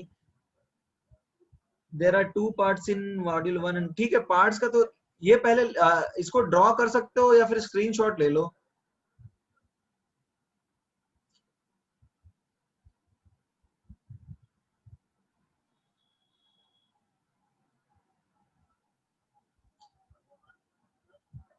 इसके नंबर ऑफ फेसेस जो होते हैं, अच्छा स्क्रीनशॉट ले लो, उसका टेंशन मत लो, स्क्रीनशॉट ले लो। अच्छा, ये तुम्हें दिख रहा है कि बोरॉन ने कितने बॉन्ड बनाए हैं, जरा ये बताना एवरीबॉडी। बोरॉन ने कितने एटम बनाए हैं, बॉन्ड कितने बनाए हैं? एक बोरॉन ने बॉन्ड कितने बनाए हैं? देख रहे हो, 1 2 3 4 5। ठीक है, ओके। और इसमें नंबर ऑफ फेसेस कितने होते हैं? 20। नंबर ऑफ वर्टिसेस होते हैं 12। ठीक है, ये फोटो ले लिया सबने? या फिर इसमें देख लो, it is a better diagram. In that case you can see this is a better diagram, right? You can clearly see that यहाँ पर एक बोरॉन 5 बॉन्ड बना रहा है। और you can refer to this one, like is it better? 12 vertices and 20 faces.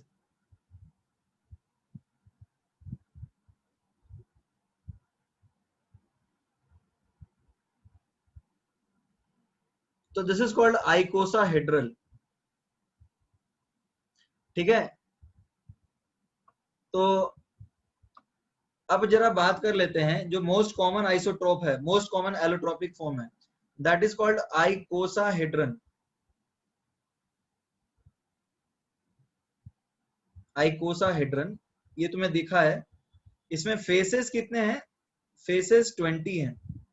ठीक है, और वर्टिसेस कितने हैं एवरीबॉडी? वर्टिसेस 12, जहां पे 12 बोरॉन एटम्स हैं। Is that clear? वर्टिसेस 12 हैं जहां पे 12 बोरॉन एटम्स हैं। और एजेस कितने हैं इसके? एजेस कितने हैं? एजेस हैं 30। अब एक बात बताओ, बोरॉन 5 बॉन्ड बना सकता है क्या एवरीबॉडी? एवरीबॉडी, बोरॉन 5 बॉन्ड बना सकता है? जैसे ये फोटो देखो, बोरॉन 5 बॉन्ड बना सकता है? तो अब इसकी कहानी फिर दर्द भरी हो गई, यानी फिर एक्सेप्शन आएगा।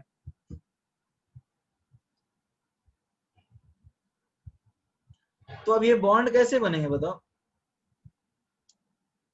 ये बॉन्ड कैसे बनेंगे?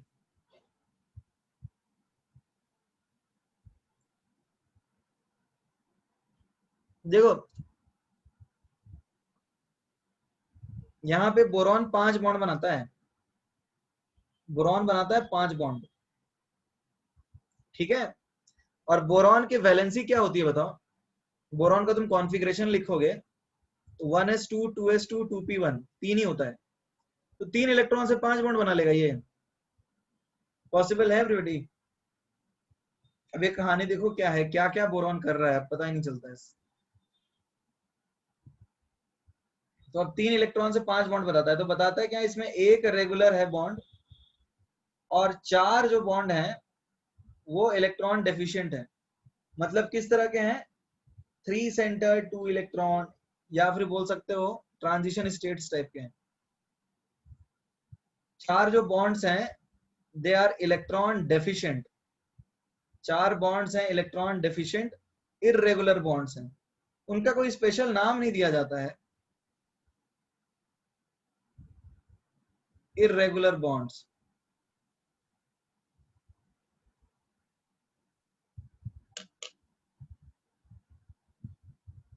ठीक है, और वो हाइब्रिड स्टेट में होते हैं, तो मतलब एक्चुअली वो भी हाइब्रिड स्टेट में रहते हैं, सारे घूमते रहते हैं। एक बार ये एमटी में क्वेश्चन आया था, याद है तुम्हें? Boron B2 has icosahedral structure, if H bond energy is this much, calculate the total energy for dissociation of the compound। याद है तुम्हें? एक बार ये एमटी में क्वेश्चन आया था आइकोसाहेड्रन B12 का। एवरीबॉडी आपको याद आ रहा है?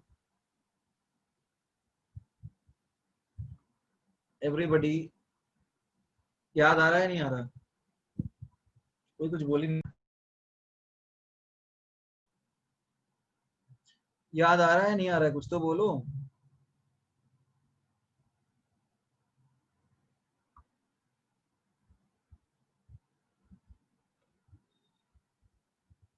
अभी ऑडियो आ रही होगी ना अभी? अरे मैं ये पूछ रहा हूँ कि आइकोसाहेड्रल का एक क्वेश्चन आया था एमटी में, याद होगा तुम्हें, थर्मोडायनेमिक्स में पूछा गया था। ठीक है, तो अब ये बोरॉन का जो कहानी है ये अजीब सा है, और आइकोसाहेड्रन में सारे बॉन्ड सिमेट्रिकल ही माने जाते हैं। ठीक है, और इलेक्ट्रॉन डेफिशिएंट होते हैं। कोई बात नहीं, आइकोसाहेड्रन में आप इतना ही याद रखिए तो काफी है कि B12 एक स्ट्रक्चर होता है, इसमें एक बोरॉन जो है वो अजीबो गरीब टाइप के बॉन्ड बनाता है। ठीक है, और उसको हमें याद करने की ज्यादा जरूरत नहीं है। और because of this crystalline structure that is called आइकोसाहेड्रल, ये लिख सकते हो क्या? रीजन नहीं पढ़ना है, don't worry, right on. Because of this आइकोसाहेड्रल structure, ये लिख लीजिए। If you have completed please write it down. मैं डिक्टेट कर रहा हूं, चलेगा ना?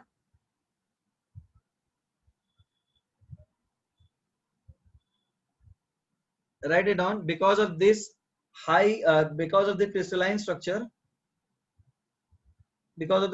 structure, boron has high melting and boiling point. Boron की high melting and boiling point है।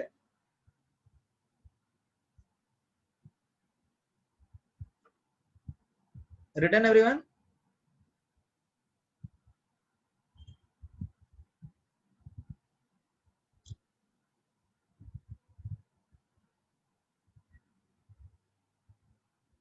मैंने बोला because of the crystalline structure of boron it has high melting and boiling point. इसका जो क्रिस्टलाइन स्ट्रक्चर है इसके वजह से इसका मेल्टिंग और बॉइलिंग पॉइंट ज्यादा हो जाता है।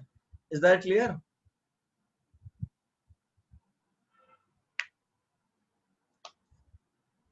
Okay, can I scroll down?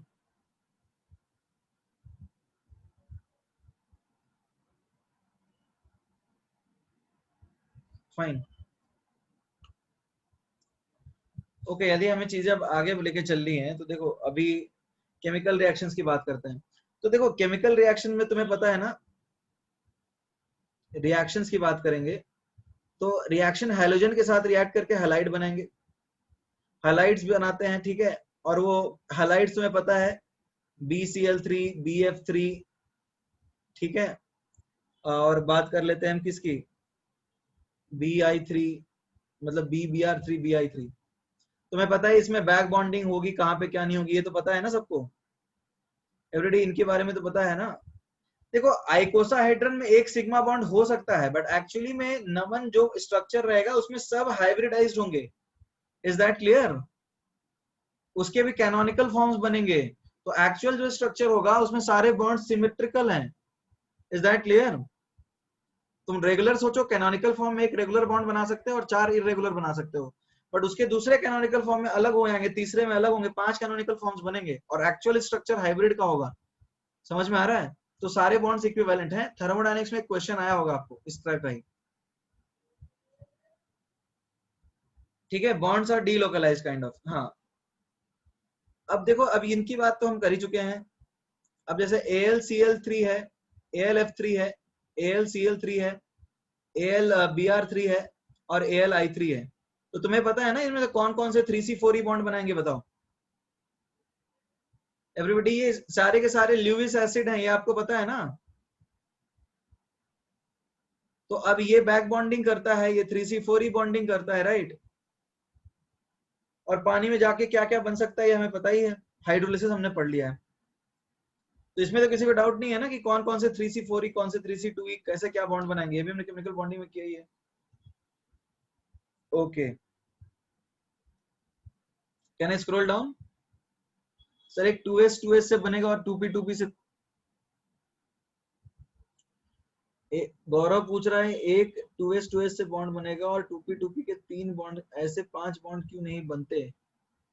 अरे क्योंकि 5 इलेक्ट्रॉन नहीं है ना उसके अंदर। उसका स्ट्रक्चर जो है वो नॉर्मल बॉन्डिंग से एक्सप्लेन नहीं होता है गौरव, डोंट वरी अबाउट दैट। तो उसको हम बोलते हैं कि अनस्टेबल फॉर्म्स रेजोनेट कर रहे होते हैं बस। Is that clear?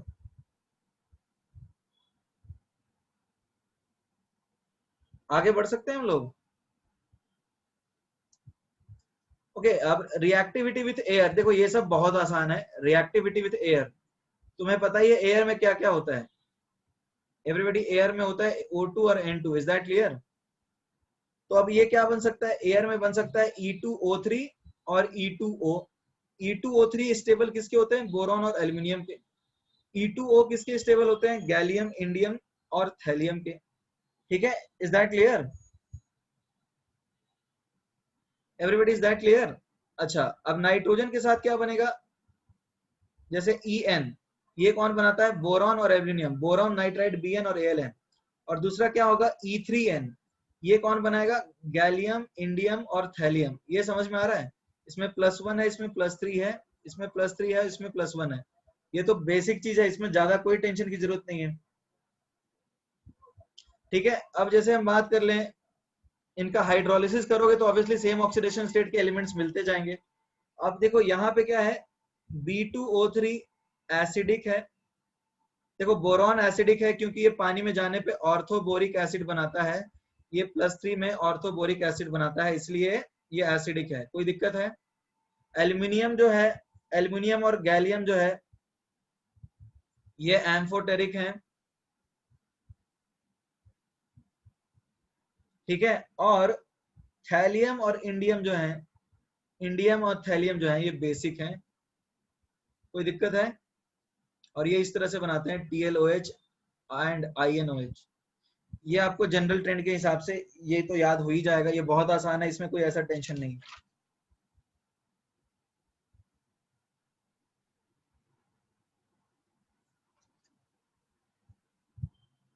Written everyone?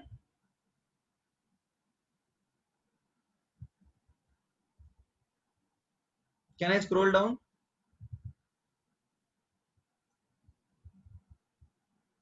ठीक है, राइट डाउन।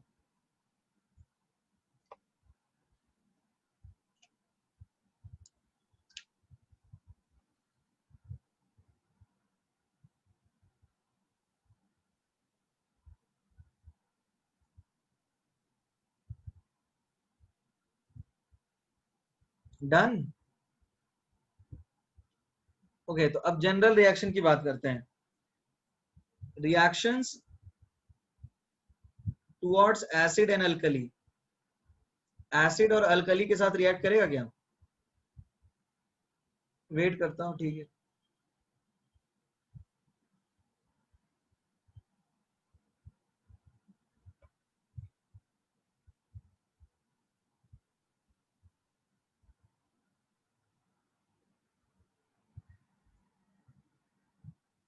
अच्छा, एसिड और अल्कली की बात कर रहे हैं, तो एसिड और अल्कली के साथ रिएक्शंस कैसे होंगे? ये बहुत आसान है, यू कैन इजीली प्रेडिक्ट। ठीक है, बोरॉन रिएक्ट करेगा एसिड के साथ, बताओ एवरीबॉडी, बोरॉन एसिड या फिर अल्कली के साथ रिएक्ट करेगा क्या?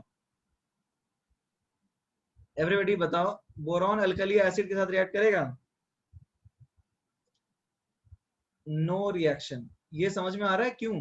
क्योंकि बोरॉन हाइड्रोजन से कम इलेक्ट्रोपॉजिटिव होता है और एसिड से रिएक्ट करने का मतलब है H+ को रिड्यूस करना होता है। Is that clear?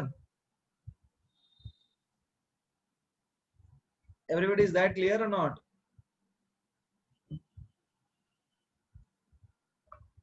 Everybody please respond in the chat box.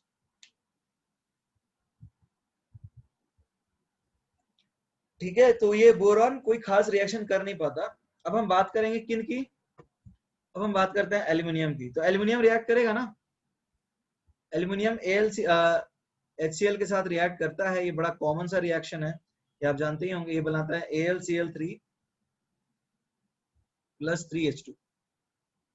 ठीक है, ये जनरल रिएक्शन है। अच्छा, एल्यूमिनियम जो है, एल्यूमिनियम पानी में रिएक्ट करता है? एवरीबॉडी जरा बताओ, एल्यूमिनियम पानी में रिएक्ट करता है? एल्यूमिनियम वाटर के साथ रिएक्शन होगा? नो। अरे एल्यूमिनियम के बर्तन में तो लोग खाना खाते हैं, रिएक्शन होता है क्या? No reaction. तो एल्यूमिनियम वाटर के साथ कब करेगा रिएक्शन? एल्यूमिनियम रिएक्शन करेगा NaOH के साथ, ठीक है, बेसिक मीडियम में, तब वाटर के साथ रिएक्शन करेगा ये। और उस केस में क्या बनाएगा? NaAlOH4। ठीक है, बी क्यों नहीं रिएक्ट करता? अरे बोरॉन बहुत कम इलेक्ट्रोपॉजिटिव है। Is that clear? अरे इलेक्ट्रोपॉजिटिविटी बोरॉन की सबसे कम होती है ना, और यहाँ पे सबसे ज्यादा इलेक्ट्रोपॉजिटिव एल्यूमिनियम ही है। AlOH होल थ्राइस कैसे बनता है? अरे देखो, AlOH होल थ्राइस कैसे बनता है? एल्यूमिनियम की जो सरफेस होती है ना, उस पे एक ऑक्साइड की कोटिंग होती है। आपको ये बात पता है ना? एवरीबॉडी ये पता है ना? एल्यूमिनियम की जो सरफेस होती है उसके ऊपर ऑक्साइड की कोटिंग होती है। तो वो ऑक्साइड की कोटिंग जो है इसको एल्यूमिनियम का फर्दर रिएक्शन नहीं करवाने देती। तो अब जैसे मान लो ऑक्साइड की कोटिंग के प्रेजेंस में अब ये ऊपर से AlOH होल थ्राइस बहुत पुअर बेस है, यदि सोल्यूशन में रहेगा भी तो OH- बहुत ज्यादा कम होगा। ठीक है, इज दैट क्लियर? तो अब यदि तुमने बेस डाल दिया तो अब ये एसिड की तरह काम करेगा ना। अब तुमने बेस डाल दिया तो ये एम्फोटेरिक एसिड की तरह काम करेगा। तो अब ये क्या करेगा? देखो, ये एक्चुअली में OH4- बन गया, यानी इसने OH ले लिया है। एक्चुअली इसने OH- ले लिया ना LOH होल थ्राइस ने। Is that clear? ये बेस के साथ एसिड की तरह रिएक्ट कर रहा है, इसने OH- लिया है और ये बना है कंपाउंड। Is that clear? तो एसिड और बेस वाले रिएक्शंस सिर्फ और सिर्फ मेटल्स करते हैं। ये समझ में आ रहा है? कार्बन को बेस में डालोगे रिएक्शन होगा? एवरीबॉडी, कार्बन को, अरे एसिड और बेस के साथ डायरेक्ट रिएक्शन जो करता है वो सिर्फ मेटल करता है और कोई नहीं करता। तो यहाँ पे सिर्फ एल्यूमिनियम ही देगा और बाकी सब नहीं देंगे।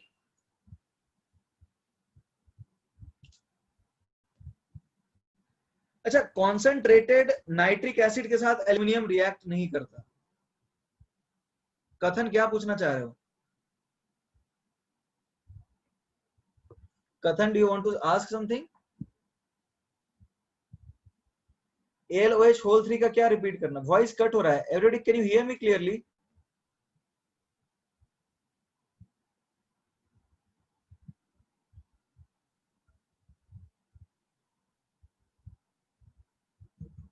ऑडियो कट हो रहा है। अभी ठीक है? Is it better?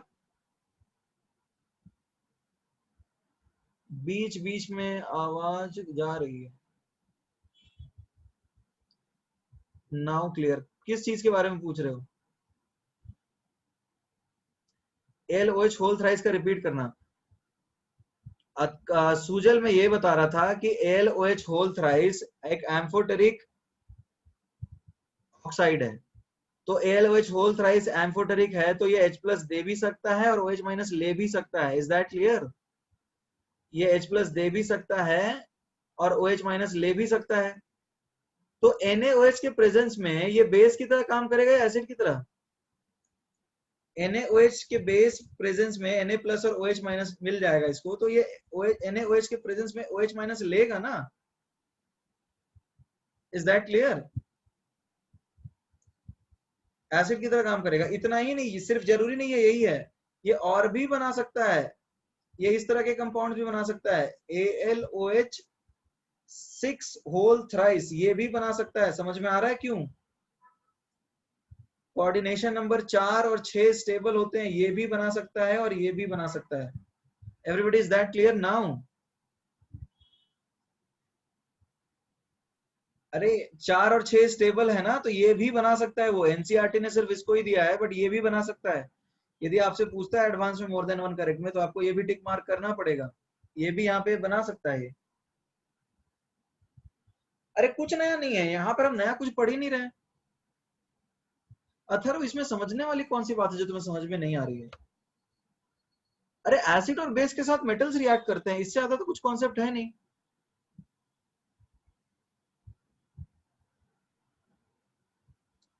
ये आपको नहीं पता है कि एसिड और बेस के साथ सिर्फ और सिर्फ मेटल्स रिएक्ट करते हैं? Is that clear?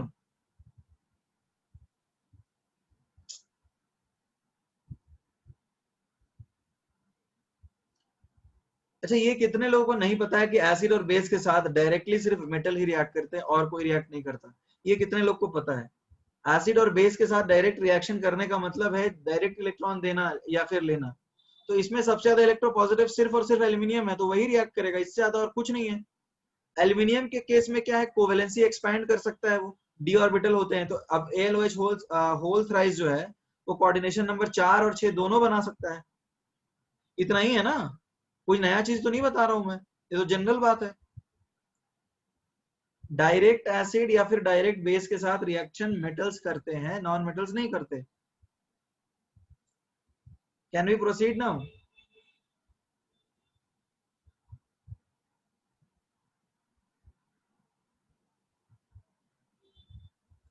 अच्छा ये बताओ, HNO3 HCl और H2SO4 में सबसे वीक एसिड कौन सा होता है?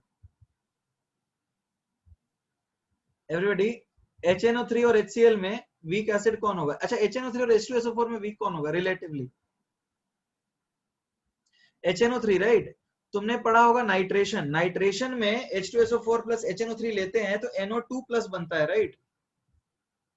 HNO3 प्लस H2SO4 लोगे तो यहाँ इलेक्ट्रोफाइल जनरेट होता है NO2 प्लस, ठीक है, और ये माइनस हो जाता है, यानी कि NO2 प्लस दिया यानी OH माइनस रिलीज कर दिया। तो ये किसकी तरह काम करता है इसके सामने? ये बेस की तरह काम कर रहा है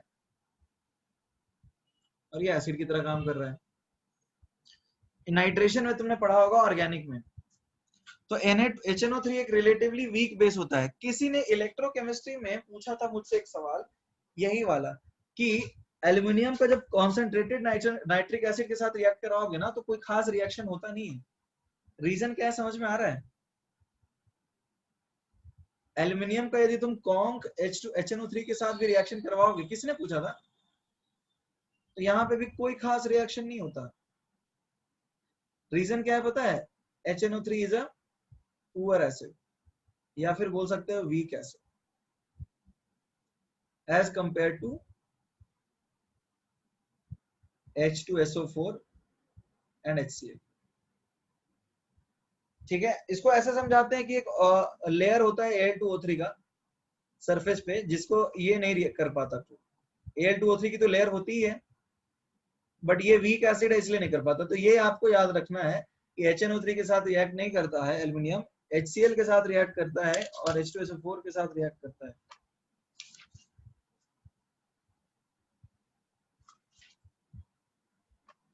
अच्छा, AlCl3 की एक खास बात ये है, AlCl3 3C4 बॉन्ड बनाता है, ये तो आप सबको पता ही है।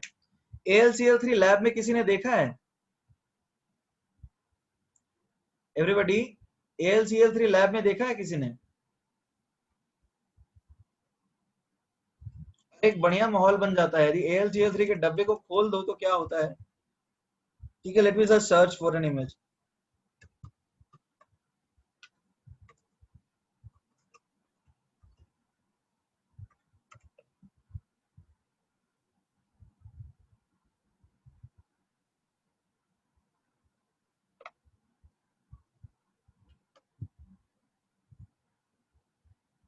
पंजेंट स्मेल तो आता ही है।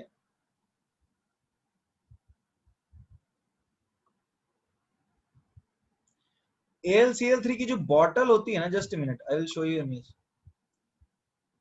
देखो AlCl3 को पानी में डालोगे तो कुछ इस तरह का बनता है, ये तो है ही। AlCl3 को can you see this image now?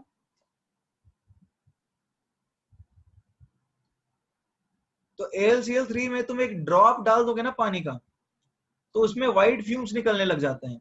और ये व्हाइट फ्यूम्स किसके होते हैं पता है एवरीबॉडी? ये व्हाइट फ्यूम्स किसके होते हैं पता है? HCl के। इनफैक्ट यदि तुमने AlCl3 अपने हाथ में भी रख लिया ना तो भी व्हाइट फ्यूम्स निकलने लगेंगे, और वो व्हाइट फ्यूम्स तुमने इनहेल कर लिया HCl, तो तुम्हें बड़ी तकलीफ हो सकती है। तो AlCl3 को तुम ओपन बॉटल में भी रखोगे ना तो एटमॉस्फेयर में से वो वाटर एब्जॉर्ब करता है और उसमें से HCl गैस के व्हाइट फ्यूम्स निकलने लग जाते हैं। तो ये एक रिएक्शन है जो आपको याद रखना चाहिए, क्योंकि इसके ऊपर सवाल भी बनते हैं। एनसीईआरटी ने भी इसके बारे में लिखा हुआ है।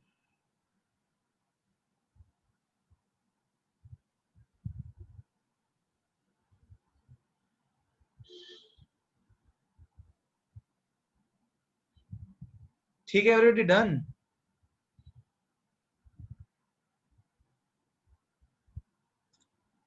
हाँ ये लिख लो एक चीज, ये फोटो तो मैंने दिखाई दी तुम्हें। तो रिएक्शन यही है कि white fumes appear around the bottle of AlCl3। एक तो ये है कि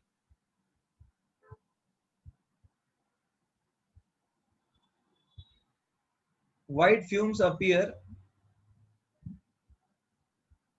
around the bottle of AlCl3. What is the reason?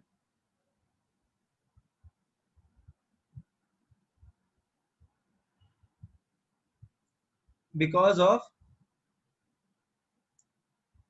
production of, yeah, because of production of fumes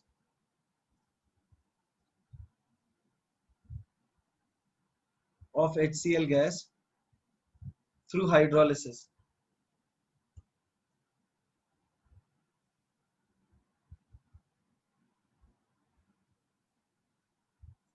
मतलब AlCl3 को पानी में डालिए, फिर क्या होगा, तुम्हें मिल जाएगा HCl plus AlOH whole thrice. ठीक है, और इसके होते हैं white fumes. Write it down.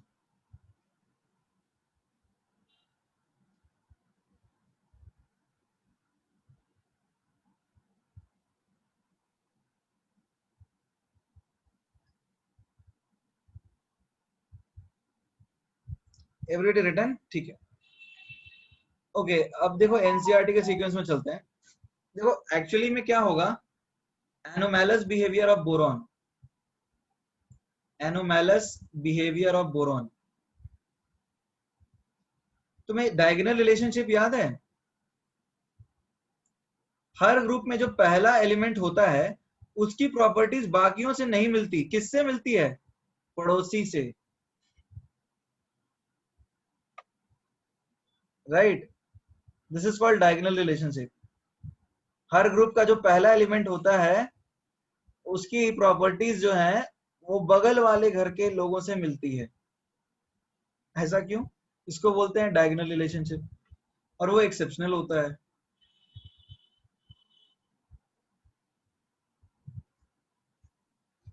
तो अब जैसे बोरॉन की प्रॉपर्टी किससे मिलती है बताओ? सिलिकॉन से मिलती है, राइट, और बाकी एलिमेंट से नहीं मिलती है। तो पहला एलिमेंट सारे मतलब एस ब्लॉक में भी और पी ब्लॉक में जितने भी पहले एलिमेंट्स हैं उनकी प्रॉपर्टीज नहीं मिलती है। ठीक है, तो वो एनोमेलस बिहेवियर ऑफ बोरॉन के साथ साथ यहां भी ऐड भी कर दो। Just a minute, write down, लिख लो इसको।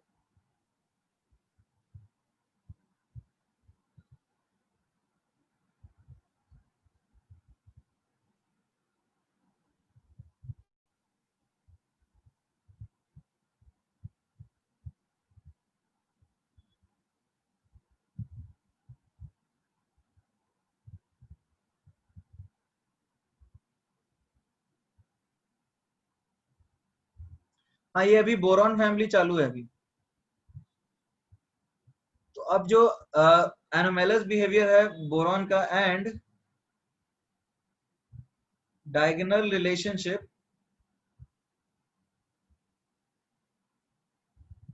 With silicon.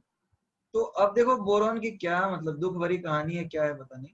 इसकी प्रॉपर्टीज खुद के एलिमेंट के साथ नहीं मिलती, बगल वाले के साथ मिलती है, ठीक है। तो अब देखो पहले कैसे, तो देखो बोरॉन फॉर्म्स बोरेट्स। बोरॉन क्या करता है, boron and silicon both form let's say borates and silicates,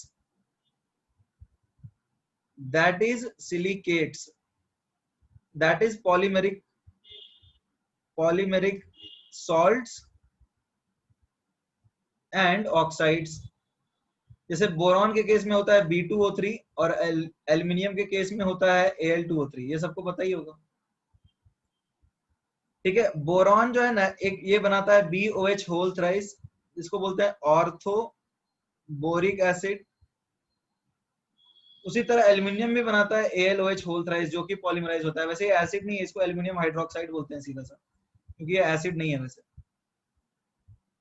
but compound और स्ट्रक्चर पॉलीमराइजेशन सब तो एक जैसा ही है ना, ठीक है।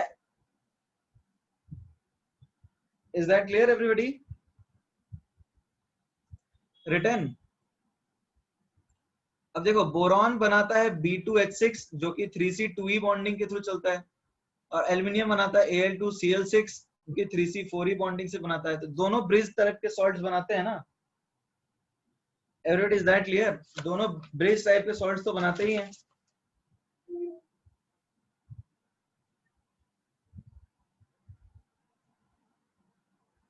अरे मैं क्या लिख रहा हूँ यहाँ, सिलिकेट्स लिख रहा हूँ।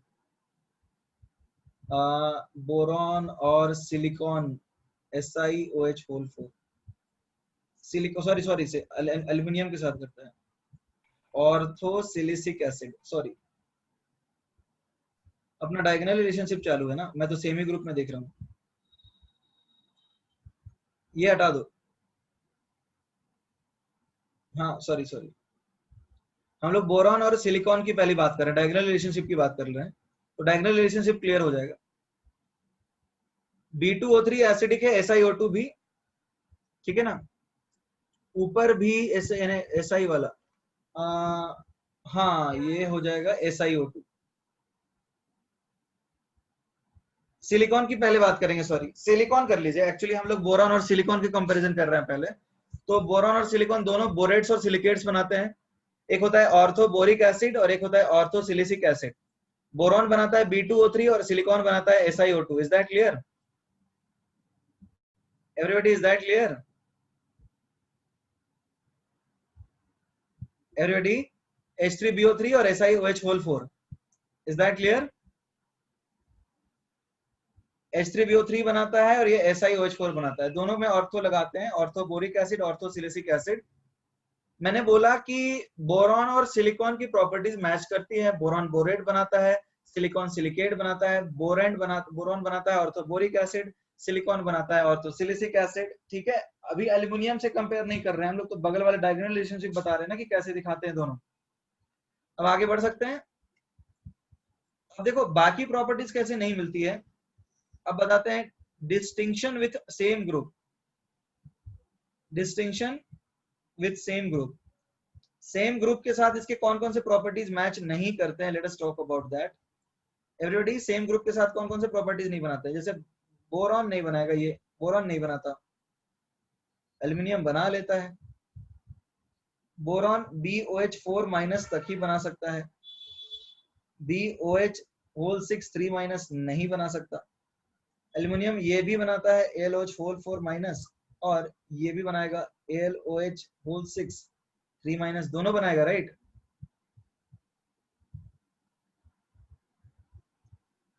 Everybody clear?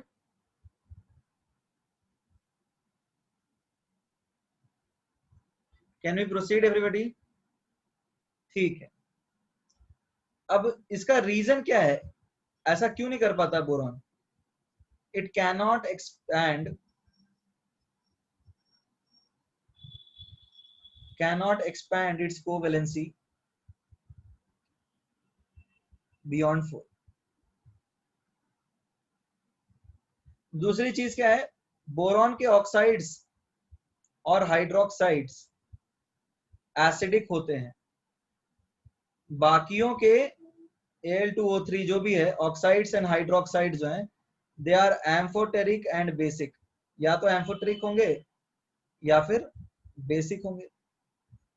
तो ये सारी प्रॉपर्टीज हैं जो बोरॉन की मैच नहीं करती बाकी एलिमेंट्स के साथ, बगल वाले सिलिकॉन के साथ मैच करती है। कोई दिक्कत है?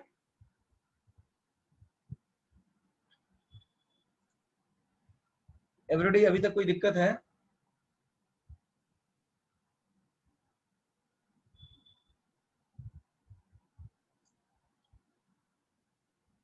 एवरीबॉडी अभी तक कोई दिक्कत है? Can we proceed? Please respond in the chat box. अच्छा रिवीजन कर लें।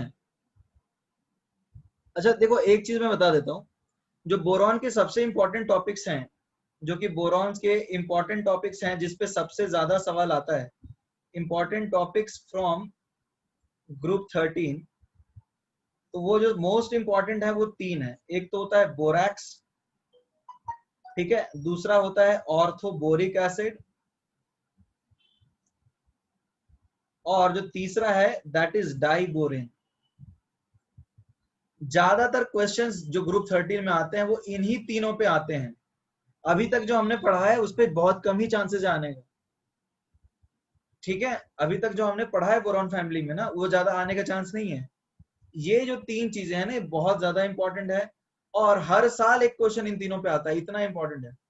एडवांस में हर साल इन तीनों पे एटलीस्ट एक क्वेश्चन तो आ ही जाता है, बोरैक्स, ऑर्थोबोरिक और एसिड और डाइबोरेन। तो अभी क्या करूं, 5 मिनट बचा है, रिवाइज कर लूं?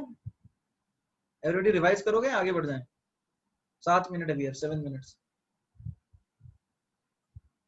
रिवाइज, ठीक है रिवाइज कर लेते हैं। इस साल देख लो आया होगा।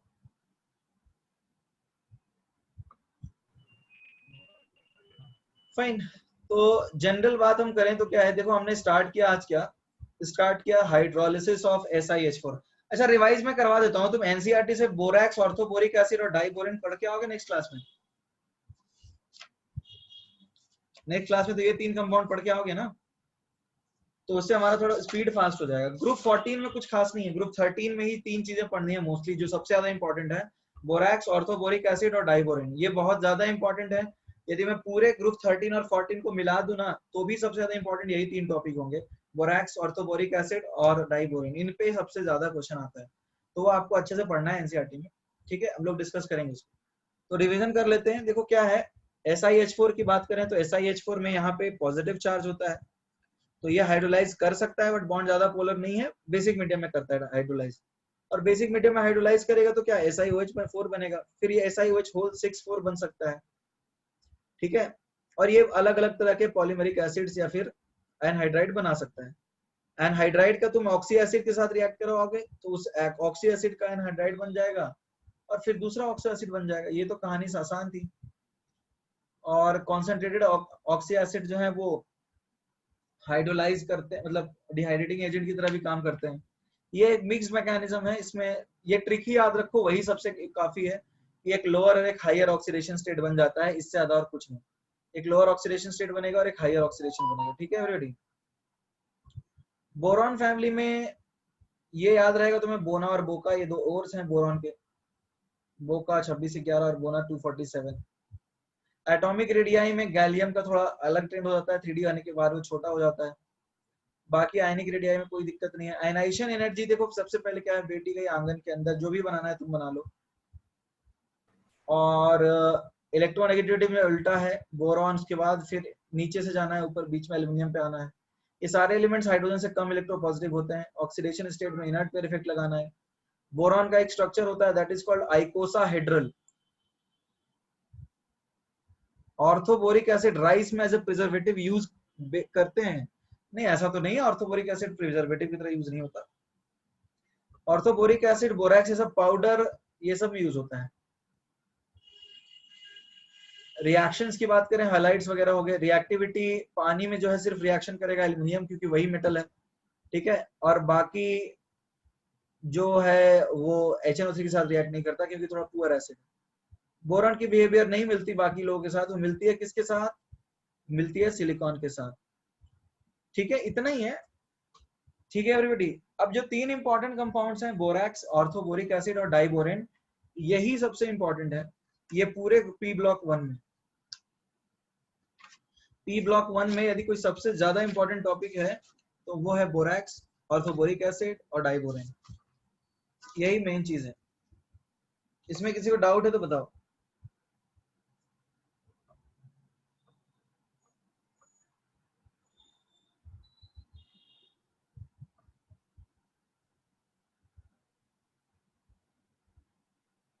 तो 3-4 मिनट है, should we start borax? Structure बना दे बोरैक्स का कम से कम।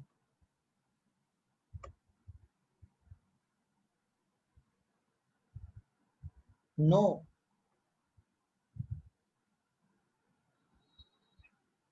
या you can leave you want to,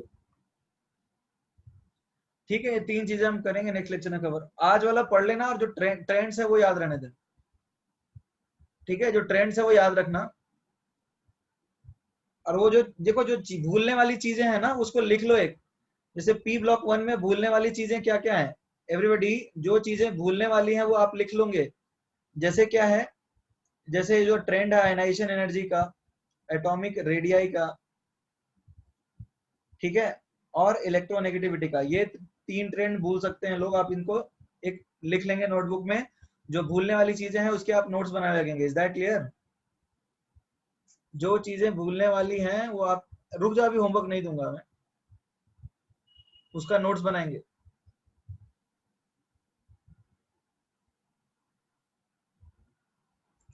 और कुछ लिखना है आदित्य?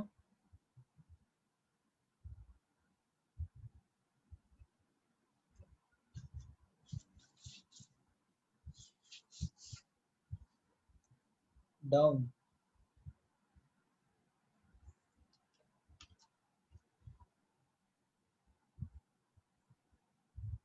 डन।